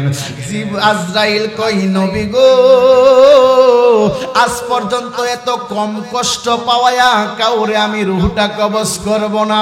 আপনি যেহেতু আমার বন্ধু সময়, এই মরণ তো আমার দাদারেও নিছে, এই মরণ তো আমার দাদুরেও নিছে, আমার নানা নানুরে নিছে, আমার আব্বারেও তো আজকে 1.5-2 বছর কাছাকাছি মরণ কাইরা নিল। এই মরণ তো একদিন তোমার সামনে আমার সামনে আসবে। জবান খুলে বলেন ঠিক কিনা বলেন। ইদ্রিস তুমি ডাক দিয়া বলে মনে হয় আমার বুকের উপরে 7টা জমিন 7টা আসমান রেখে দিয়েছ। ওই জিবরাইল আজরাইল ডেকে ডেকে বলে ও বন্ধু, এত কম কষ্ট দিয়া জীবনে কারো রূহটা আমি নেই নাই, কিন্তু ভবিষ্যতে তার থেকেও তুলার ভিতরে ময়দার ভিতর থেকে চুলটা যেমন টান দিলে চলে আসে, এমন ভাবে আমি জান কবজ করব একমাত্র ইমানদারদের। এইভাবে আমি ইমানদারদের জান কবজ করব। এ বন্ধু রে, চিন্তা কইরো না, তোমার রূহটা খুব তাড়াতাড়ি বের করা হবে। রূহটা একটা বামে দৌড় মারলো, ডানে দৌড় মারলো, পিছনে দৌড় মারলো, এক সময় নাবি মুনের বাম পাশ দিয়া এই রূহটা আজরাইল আলাইহিস সালাতু ওয়াস সালামের হাতে চলে আসলো। আজরাইল ডাক দিয়া কয়, আল্লাহ তার বডিটা কেন লড়ে না? আল্লাহ কই, লড়বে কেমনে? লড়ার মতো ব্যাটারির কানেকশন ফেল হয়ে গেছে, তারগুলা চুকায়া ফেলেছ। ব্যাটারি তোমার হাতে, ব্যাটারি তোমার হাতে, লাইন পাই নাই, এই জন্য গাড়ি চলে। যেরকম গাড়ি চলে, লাইন তোমার হাতে, তুমি আবার লাইন কানেকশন দিয়া দাও। হুকুম করেছি আমি আল্লাহর। আল্লাহ রাব্বুল আলামিন বলেছেন, আল্লাহ রাব্বুল আলামিন বলেছেন, আল্লাহু লা ইলাহা ইল্লা হুয়াল হাইয়ুল কাইয়্যুম।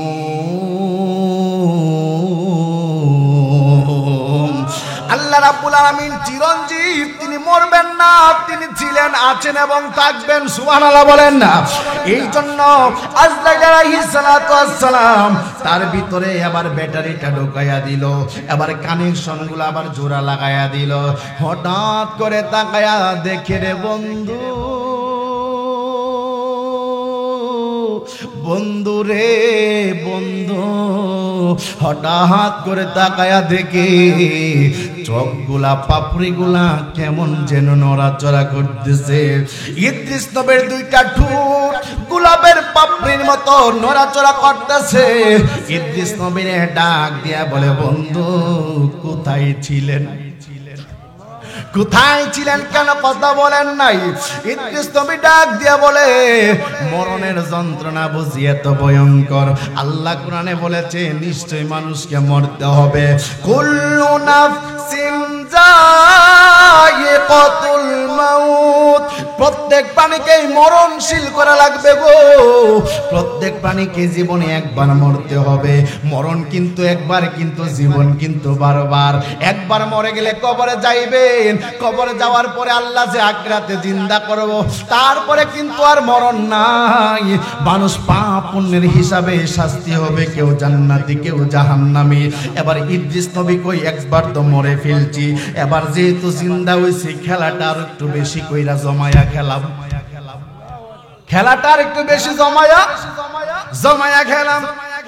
এবার ইদ্রিস নবীর মাথার মধ্যে যেই বুদ্ধি করতেছে, সেই বুদ্ধি তো আর আজরাইল জানে না।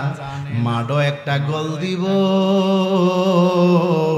আর্জেন্টিনা দেখছেন না, পেনাল্টি ছাড়া গোল ওই দিতে পারে না। ঠিক কিনা কোন? হ্যাঁ, ও তোমরা ব্রাজিলিয়াটি ঠিক ঠিক করতেছ, এটা আমরা বুঝি। আর্জেন্টিনা এমন হেলতে গিয়ে বেশি একটা পেনাল্টি হয় না। এই দেখবেন একটা পেনাল্টিতে গোল দিব আজরাইল রে, কিন্তু আজরাইল বুঝতে পারতাছে না মারাবা কোন। আবার পেনাল্টি দল লইলাম একবার, একবার হারছে, এহায়া জিততা ফাইনাল কাপ জিতছে। এটা আর্জেন্টিনা, ঠিক কিনা? যেরকম ঠিক কিনা? এই জন্য এই আত্মাটা দেওয়ার পর তার মাথায় যা ঘুরতাছে আজরাইল বুঝে না। আজরাইল রে কই, আজরাইল আমার মনে আর একটা চিন্তা আছে। কই কি? বন্ধু তুমি পূরণ করবানি? কই কি? বলেন না। ডাক দিয়া কই, আজরাইল আমার মনটা চাইতাছে রে জাহান্নামটা একটু গুইরা গুইরা দেখতাম। আসেননি আপনারা? না কবরস্থান বই রইছি আমি। জোরে কোন সুবহানাল্লাহ, আর একটু জোরে কোন সুবহানাল্লাহ। ও সিয়ারো যারা বই রইছেন হারা কোন সুবহানাল্লাহ। হেড সমতে আরো কমছে, জোরে কোন সুবহানাল্লাহ। আজরাইল আলাইহিস সালাতু ওয়াস সালাম কই, ঠিক ঠিক আছে। আল্লাহ থেকে অর্ডার নিয়ে আল্লাহ অর্ডার দিয়ে দিলেন। আজরাইল আলাইহিস সালাতু ওয়াস সালাম এই ইদ্রিস নবীরে নিয়া জাহান্নামের ভিতরে চলে গেলেন। যাওয়ার পরে ইদ্রিস নবীর জাহান্নামের চিত্র দেখাইছে। ইদ্রিস নবী চোখের পানি ফলায় কাঁদছে, জাহান্নাম থেকে বের হয়েছে। ইদ্রিস নবী ডাক দিয়া বলে, বন্ধু আর একটা আশা পূরণ করবানি। কই কি? কই ডাক দিয়া কই, বন্ধু আল্লাহরে বলো না, আমারে যেহেতু জাহান্নাম দেখাইছে, আমারে আর একটা বার জান্নাত দেখাইবনি। জাহান্নাম দেখছি, জান্নাত না দেখলে কেমন কেমন লাগে। আল্লাহ ডাক দিয়া বলে, ও আজরাইল, আমার বন্ধুরে জান্নাতটা দেখাইয়া দে, আমার বন্ধুরে জান্নাতটা দেখাইয়া দে। এবার জান্নাতে ঢোকার আগে আজরাইল কয়, বন্ধু জান্নাতে ঢুকবেন ভালো কথা, এই জান্নাতে ঢোকার আগে আপনার জুতাগুলা কইল্লা ঢুকবেন। তবে খবরদার, আমি বাইরে যখন ডাক দেবো আপনি কিন্তু দৌড় দিয়া বাইরে হয়ে যাইবেন গা, আমারে কিন্তু কষ্ট দিয়েন না। আল্লাহ একটা লিমিট আমাদেরকে টাইম দিয়ে দিছে, এই লিমিট ক্রস করা যাবে না, তাড়াতাড়ি জমিনে নেমে পড়তে হবে। কয় ঠিক আছে। এবার আজরাইল আলাইহিস সালাতু ওয়াস সালাম জান্নাতের গেটে চলে গেলেন। আল্লাহরে কয়, আল্লাহ এই জান্নাতে তো তালা দেখা যায়, ঢুকবো কেমনে? আল্লাহ কয়, এই তালার চাবি কি তোমার কাছে নাই? না না আল্লাহ, চাবি নাই, কেমনে ঢুকবো? আল্লাহ কয়, আজরাইল, আমার নবী মুহাম্মদুর রাসূলুল্লাহর নাম মোবারক লো। আমার আল্লাহ কয়, আজরাইল, নবীর নাম মোবারক হইল এই তালার চাবি। আর জোরে কোন সুবহানাল্লাহ। দেখছেন আজরাইল লয়া গেছে ইদ্রিস নবীরে। আল্লাহ এখানেও আমার নবীরে বাদ দেই নাই। আপনি আমি কেমন নবীর উম্মত রে, চরনারায়ণপুরের বন্ধু, যেই নবী এখনো মদিনায় উম্মতে উম্মতে বলে কান্দে। আজকে যারা নবীরে মরে গেছে বলে, আজকে যারা নবী পচে গেছে বলে, এদের ঈমান কতটাই নিকৃষ্ট হলো, এদের ঈমানটা কতটাই বাজে হয়ে গেল। নবী মরে গেছে পড়ে গেছে বলে এরাই এই নবীর উম্মত দাবি করে। আমরা বলি নবী মরে নাই, আমরা বলি নবী পচে নাই, নবীর রওজা মুবারকে জিন্দা। আমার নবী বলে, আমার হায়াত এবং জিন্দেগির পার্থক্য কোনো কিছুই নাই। জিন্দেগিতে চলতে আমি যেমনে চলতে পারছি, আমার রওজাতে যাওয়ার পরে এমন ভাবে চলতেছি। নবী বলে, আইয়ুকুম মিসলি ওয়াল্লাহু ইউতঈমুনি রাব্বি ওয়া ইয়াসকিনি। কে আছো আমার মতো? চ্যালেঞ্জ করলাম, কে আছো আমার মতো? কেউ নাই, কেউ নাই। আল্লাহ, আল্লাহর কসম বলি, আমার আল্লাহ ইউতঈমুনি ওয়া ইয়াসকিনি, আমার আল্লাহ স্বয়ং আমারে খাওয়ায়, স্বয়ং পান করায়। এই জান্নাত যুবক ইদ্রিস নবীরা জান্নাতে নিল। জিবরাইল থেকে আজরাইল আলাইহিস সালাতু ওয়াস সালাম এই জান্নাতে গিয়া নবীর নাম মুবারকে দুরূদ পড়ছে, সাথে সাথে তালাটা খুললা গেছে। এবার জান্নাতের ভিতরে জুতা রাইখা ঢুকবো নাকি জুতা বাইরে নাকি ভিতরে লইয়া যাইব? বাইরে রাইখা ভিতরে ঢুকবো। ইদ্রিস নবীরে জুতা বাইরে রাইখা ভিতরে লইব। আর আপনি আমি নবী এমন নবীর উম্মত, যেই নবী জুতা খুলতে চাইলে আল্লাহ কয়, বন্ধু আপনার জুতা মুবারকের যে দুলাগুলা লাগা রইছে, এই দুলাগুলার ওইখানে রাইখাইছেন না। জুতা মুবারকটা নিয়ে আপনি আমি আল্লাহর খাস কামরার ভিতরে ঢুকে যান। আমি আল্লাহ আপনার এই জুতা মুবারকের ধুলা মুবারক দিয়া আরশে আজিমটারে দন্ন করে দিয়ে যান। আর জবান খুলে বলেন মারহাবা। ইদ্রিস নবী জান্নাতে ঢুকে গেলেন, জুতা মুবারক বাইরে রাইখা। ইদ্রিস নবী ডুইকা জান্নাত দেখতাছে, জান্নাত দেখতাছে, নাজ নিয়ামত দেখতাছে, সৌন্দর্য দেখতাছে। আল্লাহ কোরআনের ভিতরে বলে, ইন্নালিল মুত্তাকিনা মাফাজান হাদাইকা ওয়া আ'নাবা ওয়া কাওয়াইবা আতরাবা। আল্লাহ বলে, মুত্তাকি যারা হবে তাদের জন্য আমি আল্লাহ দুইটা জান্নাত রাখছি। আর জোরে কোন সুবহানাল্লাহ। শুধু দুইটা জান্নাত রাখি নাই, আমি আল্লাহ জান্নাতের ভিতরে তাদের জন্য আঙ্গুরের গাছ লাগাইয়া দিলাম। এই জন্য চরনারায়ণপুরের বাবা আখাউড়ার বন্ধুরে তাড়াতাড়ি করে কথাগুলা বলছি, না হই আলোচনাটা ফিনিশিং দিতে পারবো না। ইদ্রিস নবী জান্নাতের ভিতরে ঢুকে গেলেন, নাজ নিয়ামত দেখতেছেন কিন্তু কোনো ফলে হাত দেই না। হঠাৎ করে ইদ্রিস নবীর মাথায় চিন্তা আসলো, আল্লাহ বলছে এই জান্নাতে যারা ঢুকবে তারা আর জীবনে বের হবে? জোরে কোন বের হবে? বের হতে চাইবে না গো। আমি কেন জান্নাত থেকে বের হব? ইদ্রিস নবীরে এবার আজরাইল ডাক দিয়া কয়, ও বন্ধু সময় শেষ, বের হইয়া যান। ইদ্রিস নবী একটা দৌড় দিয়া জান্নাত থেকে বের হইয়া গেছে। জুতাগুলা হাতের মধ্যে লইয়া ইদ্রিস নবী আরেকটা দৌড় দিয়া জান্নাতে ঢুকে গেছে। সুবহানাল্লাহ বলেন না। আজরাইল ডাক দেখ, ও মামা এটা করলেন কি?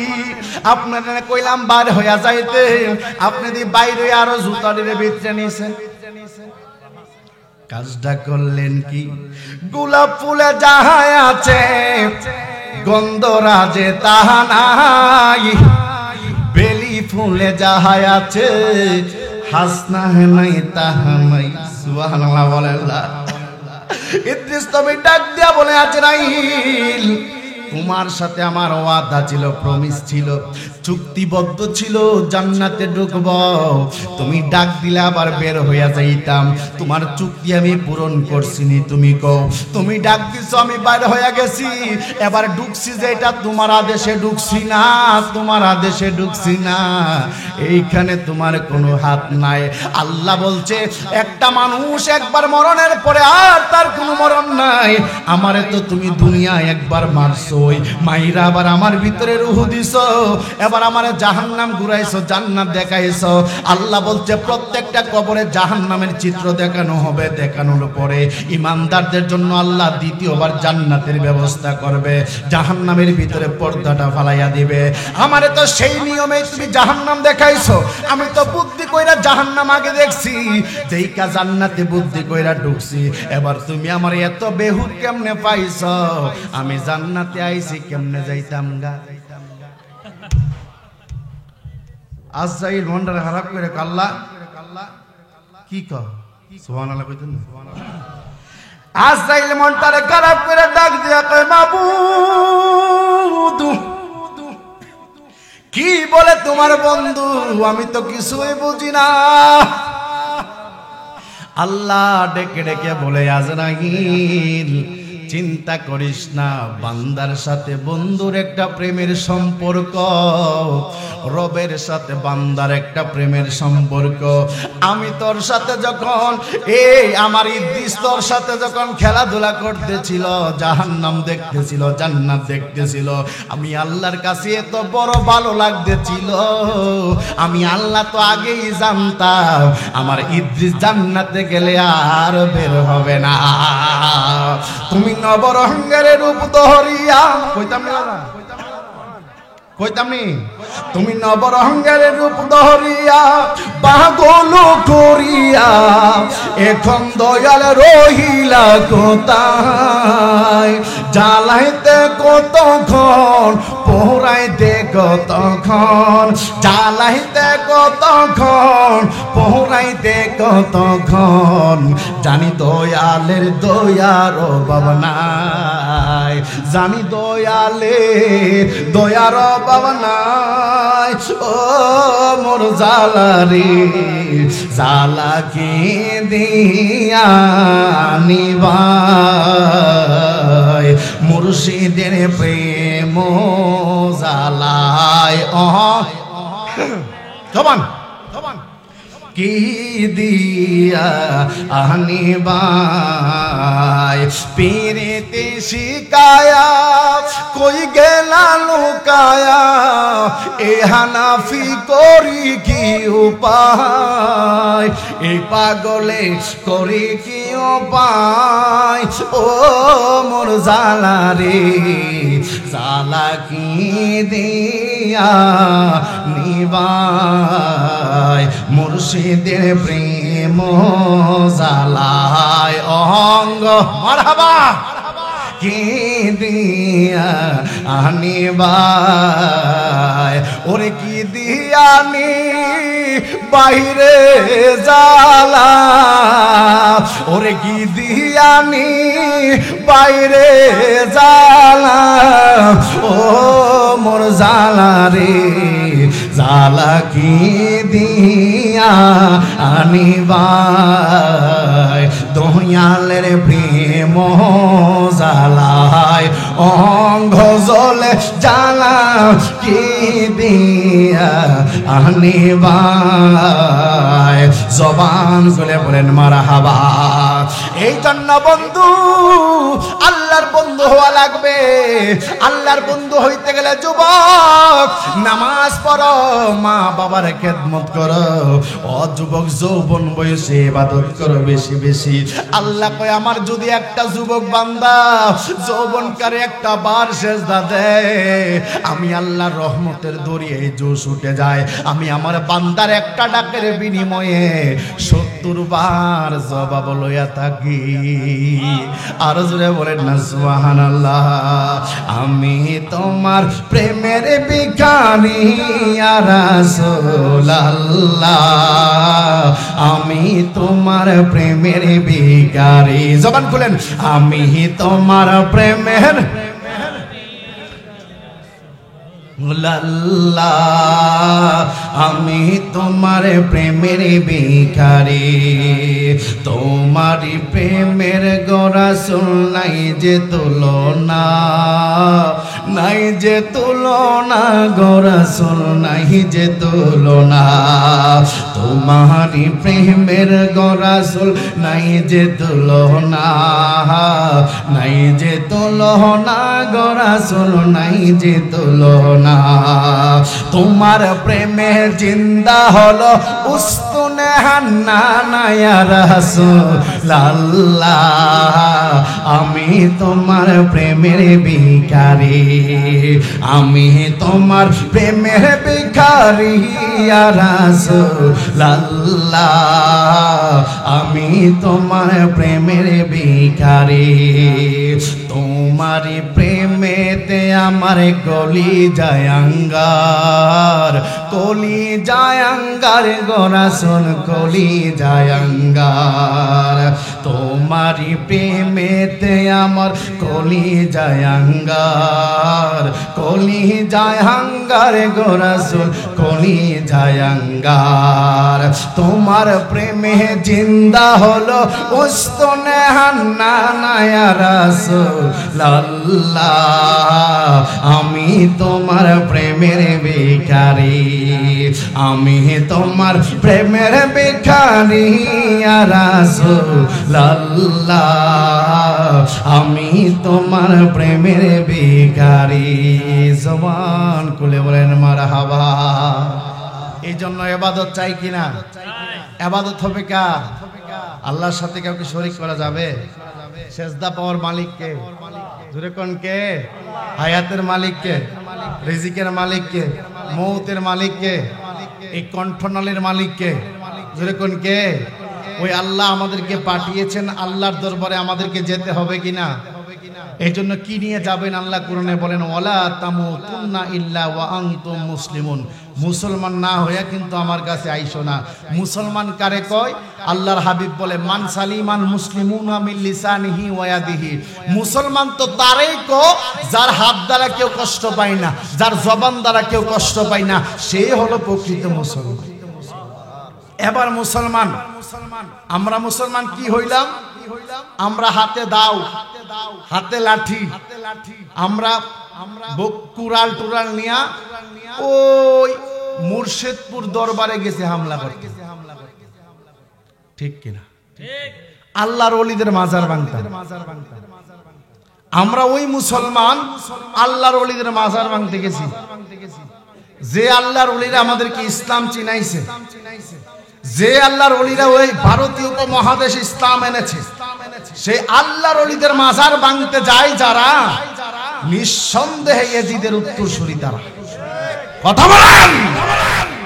আজকে আর কোনো সোর্স নাই। মাজারে যদি অনৈতিক কাজ হয়, মাজারে যদি কেউ খারাপ কাজ করে, এই খারাপ কাজ যারা করে তাদেরকে বান্ধন উচিত, তাদেরকে বিচারের আওতায় আনা উচিত। তাই বলে আল্লাহর ওলির মাজারে বিন্দু পরিমাণ আঘাত করা যাবে না। কথা বলেন ঠিক কিনা? মাথা তো উকুন হয়েছে, মাথার চুলে উকুন হয়েছে, আপনি কি উকুননাশক ওষুধ দিবেন না মাথা কাটতে ফেলাইবেন? মাথা কাটতে ফেলাইতেন না, কি করবেন? উকুন দিবেন। তো আল্লাহর ওলির মাজারে গিয়া যারা খারাপ কাজ করে তাদের কেন বান্ধা উচিত, আল্লাহর ওলির মাজারকে নয়। ঠিক কিনা বলে? আরো জোরে কোন ঠিক কিনা? যারা মাজারে গিয়া বিভিন্ন খারাপ কাজ করে, মাদক সেবন করে, বিভিন্ন হারাম বিষয়ের সাথে সম্পর্কিত রাখে, তারা কোনোদিন মুসলমান হতে পারে না, তারা কোনোদিন সভ্য মায়ের সন্তান হতে পারে না।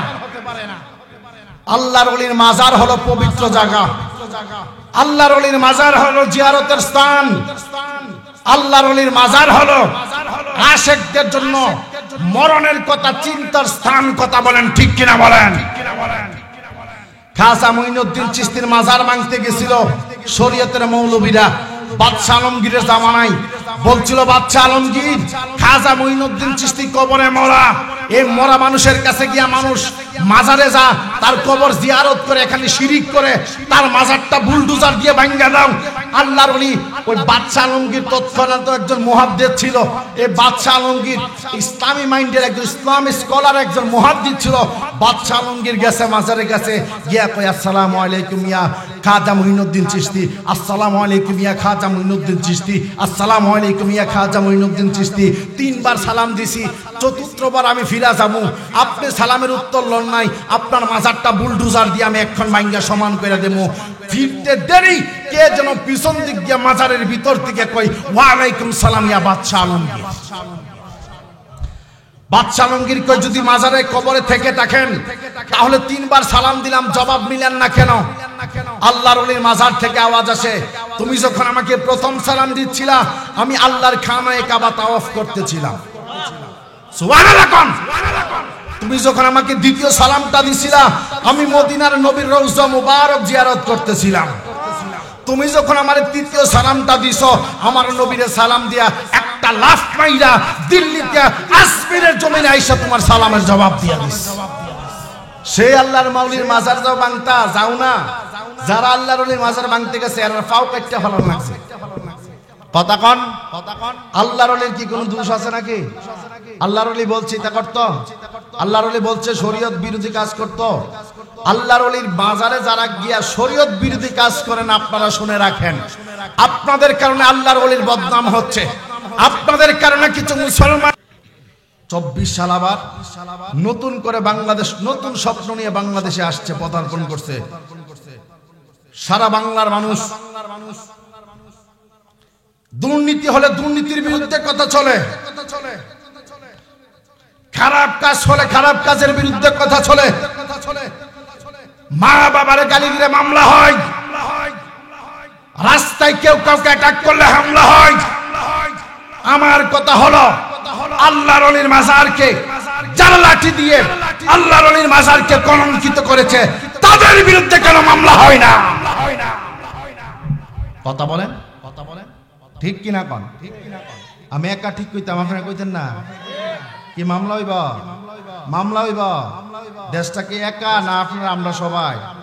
জোরে কোন আমরা আমরা আপনারা আমরা সবাই নাকি নাকের একা? তো সবাই রইলে সবাই কথা কোন। আল্লাহর ওলির মাজারে যে যারা লাঠি দিয়ে আঘাত করতে গেছে, মাজার ভাঙ্গা দিতে গেছে, তারা কি কাজটা বেশি ভালো করছে? ওই এর বিরুদ্ধে তো কোনো মামলা হয় না, এর বিরুদ্ধে তো কোনো মামলা হয় না। তাইলে আমরা কি বুঝে নিব গোপনে কারা ষড়যন্ত্র চালাচ্ছে? কি বুঝে নিব আমরা? আপনি কোন দলে রাজনীতি করেন এটা আমি জানি না, আপনি বাংলাদেশের রাজনীতি যে কোনো দল করতে পারেন, আমার কোনো সমস্যা নাই, কিন্তু ইমানি হিসেবে আপনি তো আমার ভাই। আপনার বিবেকের কাছে প্রশ্ন দিলাম, আপনার বিবেকের কাছে প্রশ্ন করে দিলাম, লাকাদ কানা লাকুম ফি রাসূলিল্লাহি উসওয়াতুন হাসানা, নবীর জীবনের ভিতরে রয়েছে তোমাদের জন্য উত্তম আদর্শ। আমি কোন সময় কোন ময়দানে এত গর্জন দিয়ে কথা বলি না, কাউকে কিছু বলি না। इसके এখন বলি কারণ পিঠ দেয়ালে ঠেকে গেছে আল্লাহর ওলিরা ইসলাম এনেছে আল্লাহর ওলির মাজারে যারা সুরক্ষা দিতে পারে না আল্লাহর ওলির মাজারকে উগ্রবাদী এক শ্রেণী যারা ভাঙতে আমি জবাব চাই তাদের কাছে দেশে কি আরেকটা বৈষম্য বিরোধী আন্দোলন হওয়া দরকার আছে কিনা আরেকটা বৈষম্যের শিকার কি হচ্ছে দেশ যদি আরেকবার সুন্নিয়তের ডাকে ময়দানে যেতে হয় আল্লাহর ওলিদের পক্ষে কে কে আছেন দুটো হাত তুলে দেখান নারায়ে তাকবীর নারায়ে তাকবীর নারায়ে রিসালাত নারায়ে রিসালাত আহলে সুন্নাত ওয়াল জামাত হাত নামান সারা গায়ে ব্যথা ওষুধ দিবেন কো আমি বলি যে অন্যায় করে সে যে কোন দলের হোক তাকে বিচারের আওতায় আনা দরকার যে কোন দলের হোক ইকুয়ালিস্ট ল আইন সবার জন্য সমান আমি এমপি হইছি বিদায় আমার জন্য আইন নাই আমি বক্তা ফিসাব হইছি বিদায় আমার জন্য আইন নাই নো নো নেভার আইন সবার জন্য সমান একজনের জন্য পুরো রাস্তা যেমন আটকায় রাখা এটা ভালো কাজ নয় আইন সবাই না মানে এটাও ভালো কাজ নয় দেশে প্রশাসন আছে প্রশাসন কাঠামো শক্ত আছে বিচারের আওতায় তাদেরকে অতি দ্রুত আনেন যারা বিভিন্ন দরবারে অ্যাটাক করে বিভিন্ন আড্ডাখানায় যারা বিভিন্ন আল্লাহর ওলিদের মাজারে আক্রমণ করে আর পাশাপাশি তাদেরকেও আইনের আওতায় আনেন যারা মাজারে গিয়ে শরীয়ত বিরোধী কাজ করে গাঁজা সেবন করে ইয়াবা সেবন করে ঠিক কিনা বলা আমি চাই না তাদেরকে তাদের সাথে আমাদের কোনো সম্পর্ক নাই যারা নামাজ নাই রোজা নাই শরীয়ত নাই তরিকত নাই হাকিকত নাই মারিফত নাই মাজারে গিয়া বিভিন্ন নেশাযুক্ত থাকে এদের সাথে আমাদের কোনো সম্পর্ক নাই আর এই এক ধরনের উগ্রবাদী যারা আছে তাদের সাথে আমাদের সম্পর্ক নাই যারা তাদের কারণে মাজার ভাঙতে যায় আমি বলি আল্লাহর ওলিদের মাজারকে সুরক্ষা করার দায়িত্ব আমাদের সবার কথা বলে ঠিক কিনা বলেন আল্লাহর ওলি গেসুদারাজ কল্লা শহীদ রহমাতুল্লাহ আলাইহি গৌর গোবিন্দ রাজা তার সামনে শত শত মহিলা উলঙ্গ করে দিছিল যেন তার ঈমান নষ্ট হয়ে যায় নিজের কল্লাটা নিজে ফালাইয়া দিছে যুদ্ধ করছে মহিলারা উলঙ্গ মহিলারা তার কল্লা কাটা যুদ্ধ দেখা নিজেরাই মুসলমান হয়ে গেছে সেই আল্লাহর ওলি আপনাদের আখাউড়ার জমিনে আছে সেই ওলির মাজারে গিয়া যারা খারাপ কাজ করে না যে এমন না করে আমরা খবর পাই দেখিও কিছু কিছু জায়গায় তো আখাউড়া খরমপুর কল্লা শহীদ রহমাতুল্লাহ আলাইহি নিজের আস্তানা কাটছে কেন কাটছে জানেন নবীর উম্মতের নাজাতের জন্য যেন মানুষ সেখানে গিয়ে আল্লাহর প্রেমে মশগুল হয়ে ইবাদত বندگی করে তার উসিলায় আল্লাহর কাছে দোয়া চায় আর আমরা যারা গিয়া সেখানে বিভিন্ন খারাপ কাজ করি আমরা তো নাজাত পাইতামই না বরং আমরা আরো ওইখান থেকে গুনাহ ভাগীদার হয়ে বাড়িতে ফিরব আমার কথাগুলো খারাপ লাগছে আপনাদের তাইলে আমরা কি আল্লাহর ওলির দরবারে যাব খারাপ কাজের জন্য না জিয়ারতের উদ্দেশ্যে যখন খারাপ কাজের উদ্দেশ্য না ভালো কাজের উদ্দেশ্যে এবার ভালো কাজ কোনটা কবর জিয়ারত করা ভালো কাজ আপনার মা বাবার কবরের পাশ দিয়ে যাচ্ছেন দাঁড়ায়া রব্বির হামহুমা কামা রব্বায়ানি সগীরা পড়ছেন ভালো কাজ সূরা ফাতিহা পড়ছেন চার কুল পড়ছেন আয়াতুল কুরসি পাঠ করছেন ইস্তিগফার পাঠ করছেন নবীর উপর দুরূদ পড়ছেন এটা কি ভালো না খারাপ জোরে কোন ভালো না খারাপ এই ভালো কাজগুলা করছেন আল্লাহ চাইলে খুশি হয়ে আপনার মা বাবাকে maaf করে দিতে পারে আর আপনি আপনার মা বাবার কবরের পাশে গিয়ে যদি বিড়ি টানেন বিড়ি কবরের কাছে গিয়া এটা ভালো না খারাপ এই বিড়ির আগুনের কারণে কি মা বাবা নাজাত পাইবো না জাহান্নামের আগুনে আরো বেশি করে জ্বলবো এইজন্য যুবক আপনাকেই বলি এখানে অনেক যুবক আছে হয়তো আমার মতো বাবা হারা এখানে অনেক যুবক আছে মা হারা এমনও সন্তান হয়তো বা আছে যার আব্বা আম্মা কেউ নাই কালকে আমার একটা ছেলে কইল হুজুর আমার 7 বছরের রাইখে আমার আম্মা মারা গেছে আমার বোনটা 9 বছর আমার 7 বছরের রাইখে আমার আম্মা মারা গেছে। ডাক্তারে কইছে আমার আম্মার পায়ে প্যারালাইসিস হইছে, কি যেন একটা বনাজি কবিরাজি ওষুধ খাওয়াইছে, আমার পাটা পচে গেছে। ডাক্তারে কইছে পাটা কাইটটা ফালাই দিলে হয়তো বাঁচতে পারে, কাইটটা ফালাইয়া দিছে। তারপরে এক সপ্তাহ পরে আমার আম্মা কইছিল আমার ছোট্ট ফুলাটা আমি একটু দেখতাম, মনটা চাইতেছে, আমার জিডারে আমি একটু দেখতাম, মন চাইতেছে। আমার আব্বা আমাদেরকে নিয়ে গেছে, আমরা আরো ভাই বোন আছি, আমাদেরকে নিয়ে আম্মার কাছে গেছে। আম্মা আমরা দুইটা মর্দা কইছে ফুট ভালো কইরা চলল। আমরা বাড়িতে আসতে আসতে শুনি আম্মা দুনিয়া থেকে চলে গেছে। মায়ের মনে সারা দিছে বেঁচে থাকবো না, কিন্তু দুইটা নয়নে লাস্ট ছেলের মেয়ের চেহারাটা একটু দেখে যাই, একটু হাত দিয়া মর দিয়া যায়। এই ছেলেটারে বললাম তোমার ঘরে কেমন লাগে? হুজুর খুদার কসম আজকে এতটা বছর হয়ে গেল আমার মনে শান্তি লাগে না। ঈদ আসে কত সন্তান মায়ের হাতে খাবার খায়, হুজুর আমি এতদিন হয়ে গেল মায়ের হাতের স্বাদরা পর্যন্ত নিতে পারলাম না। কত সন্তান ঈদ আসলে মায়ের কাপড় কিনে দেয়, মায়ের শাড়ি কিনে দেয়, খুদার কসম আমার মনে চায়। কিন্তু আমি ঈদের দিন খুব ঈদের দিন হুজুর ঈদের দিন রাত্রে পর্যন্ত অনেক সন্তান দেখি মা সন্তানের হাতে নারিকেল দেয়, নারিকেল ঘুরা, মা সন্তানরে দিয়া বাজার থেকে সেমাই আনে, মা সকালবেলা কিশমিশ দিয়ে সেমাই নারিকেল দিয়ে রান্না করে। হুজুর মায়ের হাতের খাবার সবাই খায়, কিন্তু আমি আজকে অনেক বছর ধরে আমি মায়ের হাতের খাবার খাইতে পারি না। আমারও মন চা আমার আম্মা রাতের বেলা আমারে নিয়ে শুইতো, আমারে বুকে রাখতো, আমারে মন চা আমার আম্মা আমারে দিয়া ওই বাজার থেকে সেমাই আনাইতে, আমারও মন চায় আম্মার হাতের সেমাই খাইতে। কিন্তু হুজুর আজকে এতদিন হয়ে গেল আমি তো সেমাই খাইতে পারি না, আমারও তো মন চা আম্মার সাথে ঈদ করতে, কিন্তু আমি বুঝের হওয়ার পর থেকে আমি কোনোদিন আম্মার সাথে ঈদটা পর্যন্ত করতে পারছি না। আমি কি তোমার বাবা কি আরেকটা বিয়ে করেছে? না হুজুর আমার আব্বা আর বিয়ে করে নাই। ঘরের ভিতরে গেলে আমি মারেও দেখি না, বাবাও ঘরের ভিতর থাকে না, কেমন জানি আমার ঘরের ভিতরে মনটাতে অন্ধকার অন্ধকার লাগে। এমন না জানি কতগুলো সন্তান আজকে মাহফিলে আছে যার বাড়িতে গিয়া মারে দেখতো না, যার বাড়িতে গিয়া বাপরে দেখতো না। এ মা বাপটা যার কবরের পাশে যাবেন রব্বির হামহুমা কামা রব্বায়ানি সগীরা বলে কাঁদবেন। খুদার কসম মা বাবার জন্য যদি কোনো সন্তান চোখের পানি ফালাইয়া কান্দে, চোখের পানিটা জমিনে পড়ার আগেই আল্লাহ ওই সন্তানের মা বাবার কবরটাকে জান্নাত বানাইয়া দিবে। আরেকটু জোরে বলেন না সুবহানাল্লাহ। এই জন্য যুবক ভাইরা এই সময়টা হেলাই হেলাই নষ্ট করছেন, এই সময়টা আর পাবেন না। কোটি টাকা দিলেও এই সময়টা আর পাবেন না। এই মুরব্বীগুলো দেখেন চেয়ারে বসে আছে, দাড়ি পেকে গেছে। একদিন আপনার মতো যুবক ছিল, কোন ফাঁকে যে দাড়িগুলা পেকে গেছে নিজের টের পাইছে না। এমন ভাবে কিন্তু আপনার আমার সময় চলে যাচ্ছে। দেখেন আপনি যদি 2 মাস বাড়ির বাইরে থাকেন, 2 মাস পরে বাড়িতে আসলে বাড়ির মানুষকে কিরে তুই দি শুকাইয়া গেছ, কিরে তুই দি মোটা হয়ে গেছ, কিরে তুই জানি কেমন হয়ে গেছ, কালো হয়ে গেছ, তুই কেমন জানি একটু সুন্দর হয়ে গেছ। 2 মাসে যদি এত পরিবর্তন আপনার হয়, এই যে দিন চলতেছেন 20 বছরে কত পরিবর্তন আপনার হবে আপনি চিন্তা করছেন? যুবক আমার নবী বলে প্রত্যেক দিন একটা মানুষের 350 লিটার অক্সিজেন শুধু বেঁচে থাকার জন্য প্রয়োজন।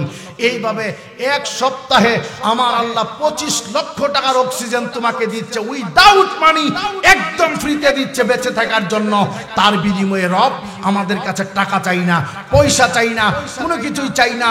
আবার আপনার 60 বছর হইলে চিন্তা করে দেখেন 60 বছরে আল্লাহ আপনাকে কত কোটি লক্ষ টাকার অক্সিজেন ফ্রিতে দিছে, কত পানির টাকা আপনার আল্লাহর কাছে পাও। যদি আল্লাহ হিসাব চাহাসরে আমরা কেউ হিসাব দিতে পারবো না। এই জন্য আল্লাহ কয় বান্দারে আমি কোনো কিছুই চাই না, কোনো কিছুই চাই না, টাকা চাই না, পয়সা চাই না, তোর কাছে কোনো কিছুই চাই না। এগুলার বিনিময়ে আমি শুধু চাই সময় হলে আমি আল্লাহর একটা সিজদা দিস। আর একটু জোরে কান সুবহানাল্লাহ। এই সিজদার দরকার আছে না নাই? নামাজের দরকার আছে না নাই? এখানে একটা যুবক নয়, আমি আজকে পাঞ্জাতনের মহাব্বতে এমন 5টা যুবক চাই যে হুজুর আগামীকাল ফজর থেকে আমার জীবনে নামাজ শুরু হয়ে যাবে, আমি আর কোনোদিন নামাজ ছাড়বো না ইনশাআল্লাহ, কারণে নামাজ ছাড়বো না। এমন একটা মায়ের সন্তান দেখতে চাই যেই সন্তানটাকে মায়ের পেটে ধরে মায়ের পেটটা আজকে ধন্য হয়ে গেছে। এমন কোন সন্তান আজকে সবার সামনে আল্লাহকে সাক্ষী রেখে ওয়াদা করবেন যে হুজুর আগামীকাল থেকে আমি নামাজ পড়বো, আমি আর নামাজ ছাড়বো না? কে আছেন একজন আমার সাথে হাত তুলুন। মাশাআল্লাহ মাশাআল্লাহ, হাত তুলুন, বাজার দাঁড়ান। বাজান আপনি নামাজ আগে পড়ছেন নি? পড়লে আপনি বল। যারা পড়েন না একজন দাঁড়ান, যে হুজুর হাত তুলেন, যে হুজুর আমি আজকে থেকে সালাত আদায় করব। কারণবশত, কারণ ছাড়া আমি নামাজ ছাড়বো না ইনশাল্লাহ। আমরা আজকে প্রাণ ভরে আপনার জন্য দোয়া করব। মা বাবার কলিজা ঠান্ডা। যুবক রে, তোর কাছে আমি টাকা চাই না, পয়সা চাই না, তোমার সম্পত্তি চাই না, শুধু চাইতাছি তোমার জীবনটারে পরিবর্তন করার জন্য। আল্লাহ তাকায়া রইছে তোমার দিকে। যে যুবক, যে আল্লাহ তোরে পৃথিবীতে সৃষ্টি করছে, ওমা খলাকতুল জিন্না ওয়াল ইনসা ইল্লা লিয়াবুদুন, আল্লাহর ইবাদত করার জন্য সেই আল্লাহ তাকায়া রইছে। আমি অক্সিজেন দিচ্ছি, আমি পানি দিচ্ছি, আমি বাঁচিয়ে রাখছি। ইচ্ছা করলে শ্বাসটা বন্ধ করে তোরে মারে ফেলতে পারি। তারপর আমি আল্লাহ তোর দিকে তাকায়া রইছি, তুই একটু আমি আল্লাহর পথে আসার জন্য রাজি হস। একটা যুবক আজকে আল্লাহ তাআলা আমাদের দিকে তাকায়া রইছে। একটা যুবক দাঁড়িয়ে বলবেন, হুজুর আগামীকাল আমি আগামীকাল থেকে নামাজ পড়ব। একজন আছেন আজকে চর নারায়ণপুরের মাহফিলটা সার্থক করে, যে হুজুর আমি নামাজ পড়বো ইনশাল্লাহ, নামাজ ছাড়বো না। মাহফিল শুনছি, আজকে নামাজ ওয়াদা করে যাচ্ছে ইনশাল্লাহ। আল্লাহ এই নামাজের কারণে তোমার আব্বা আম্মার গুনাহ মাফ করে দিবে। একটা যুবক দাঁড়ান অন্তত পক্ষে, যে হুজুর আমি নামাজ ছাড়বো না। মারহাবা জোরে কোন, জোরে কোন মারহাবা। নারে তাকবীর, নারে রিসালাত, নারে গাউসিয়া। ভাইয়ের নাম কি? হ্যাঁ, বিল্লাল। হ্যাঁ, বিল্লাল। মাশাআল্লাহ, মারহাবা কোন। আপনি আব্বা আম্মা আছেনি? নাই, আব্বাও নাই, আম্মাও নাই। ও আচ্ছা আচ্ছা আচ্ছা। আল্লাহ আমার ভাইয়ের আব্বা আম্মা, দাদা দাদি, নানা নানি, শ্বশুর শাশুড়ি আসেনি? শ্বশুর শাশুড়ি বংশের যারা কবরে সবাইরে মাফ করে যেরকম আমিন। ওঠো বিল্লাল মিনারাতে, সময় বয়ে যায়,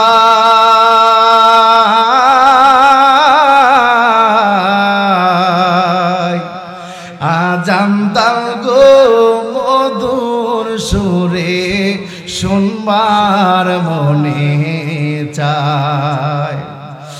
আজান দাও গো মধুর সুরে, শুনবার মনে যায়।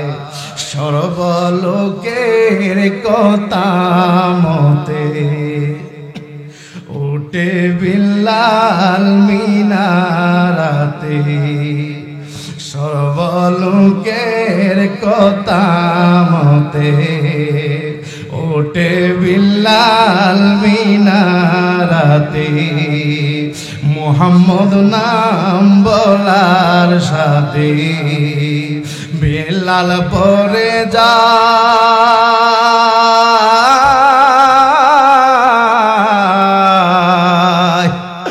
আজান দাও গো মধুর সুরে, শুনবার মনে চায়। বেলাল বলে আজান দিলে, কলিজা মোর যাবে ফেটে। তোমার আজান কে শুনিবে, নবী নাই দরা।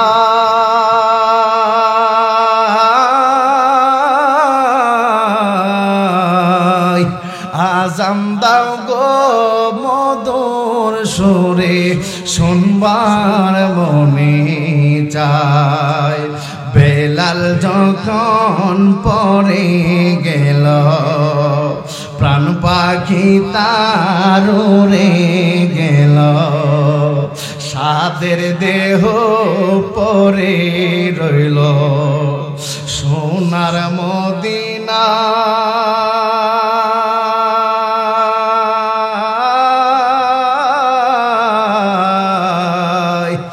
আজান দাও গো মধুর সুরে, শুনবার মনে চায়। আজান দাও গো মধুর সুরে, শুনবার মনে চায়। আজান দাও গো মধুর সুরে, শুনবার মনে চায়। যেরকম মারহাবা। আল্লাহ এই বেলাল ভাইকে আল্লাহ তুমি কবুল করো। আল্লাহ তাকে তুমি ইসলামের ছায়াতলে, সুন্নিয়তের ছায়াতলে কায়েম আর দায়েম রাখো। আল্লাহ তার আব্বা আম্মা, শ্বশুর শাশুড়ি, দাদা দাদি, নানা নানির বংশের যারা কবরে, আল্লাহ কবরগুলোকে জান্নাতের বাগান বানায় দাও। আল্লাহ তুমি কবুল করো, নবীর প্রেমিক হিসেবে কবুল করে নাও। আল্লাহ 5 ওয়াক্ত নামাজ পড়ার তৌফিক দান করে দাও। জোরে কোন আমিন। আসুন সবাই দাঁড়িয়ে নবীকে সালাম দে, ইয়া নবী।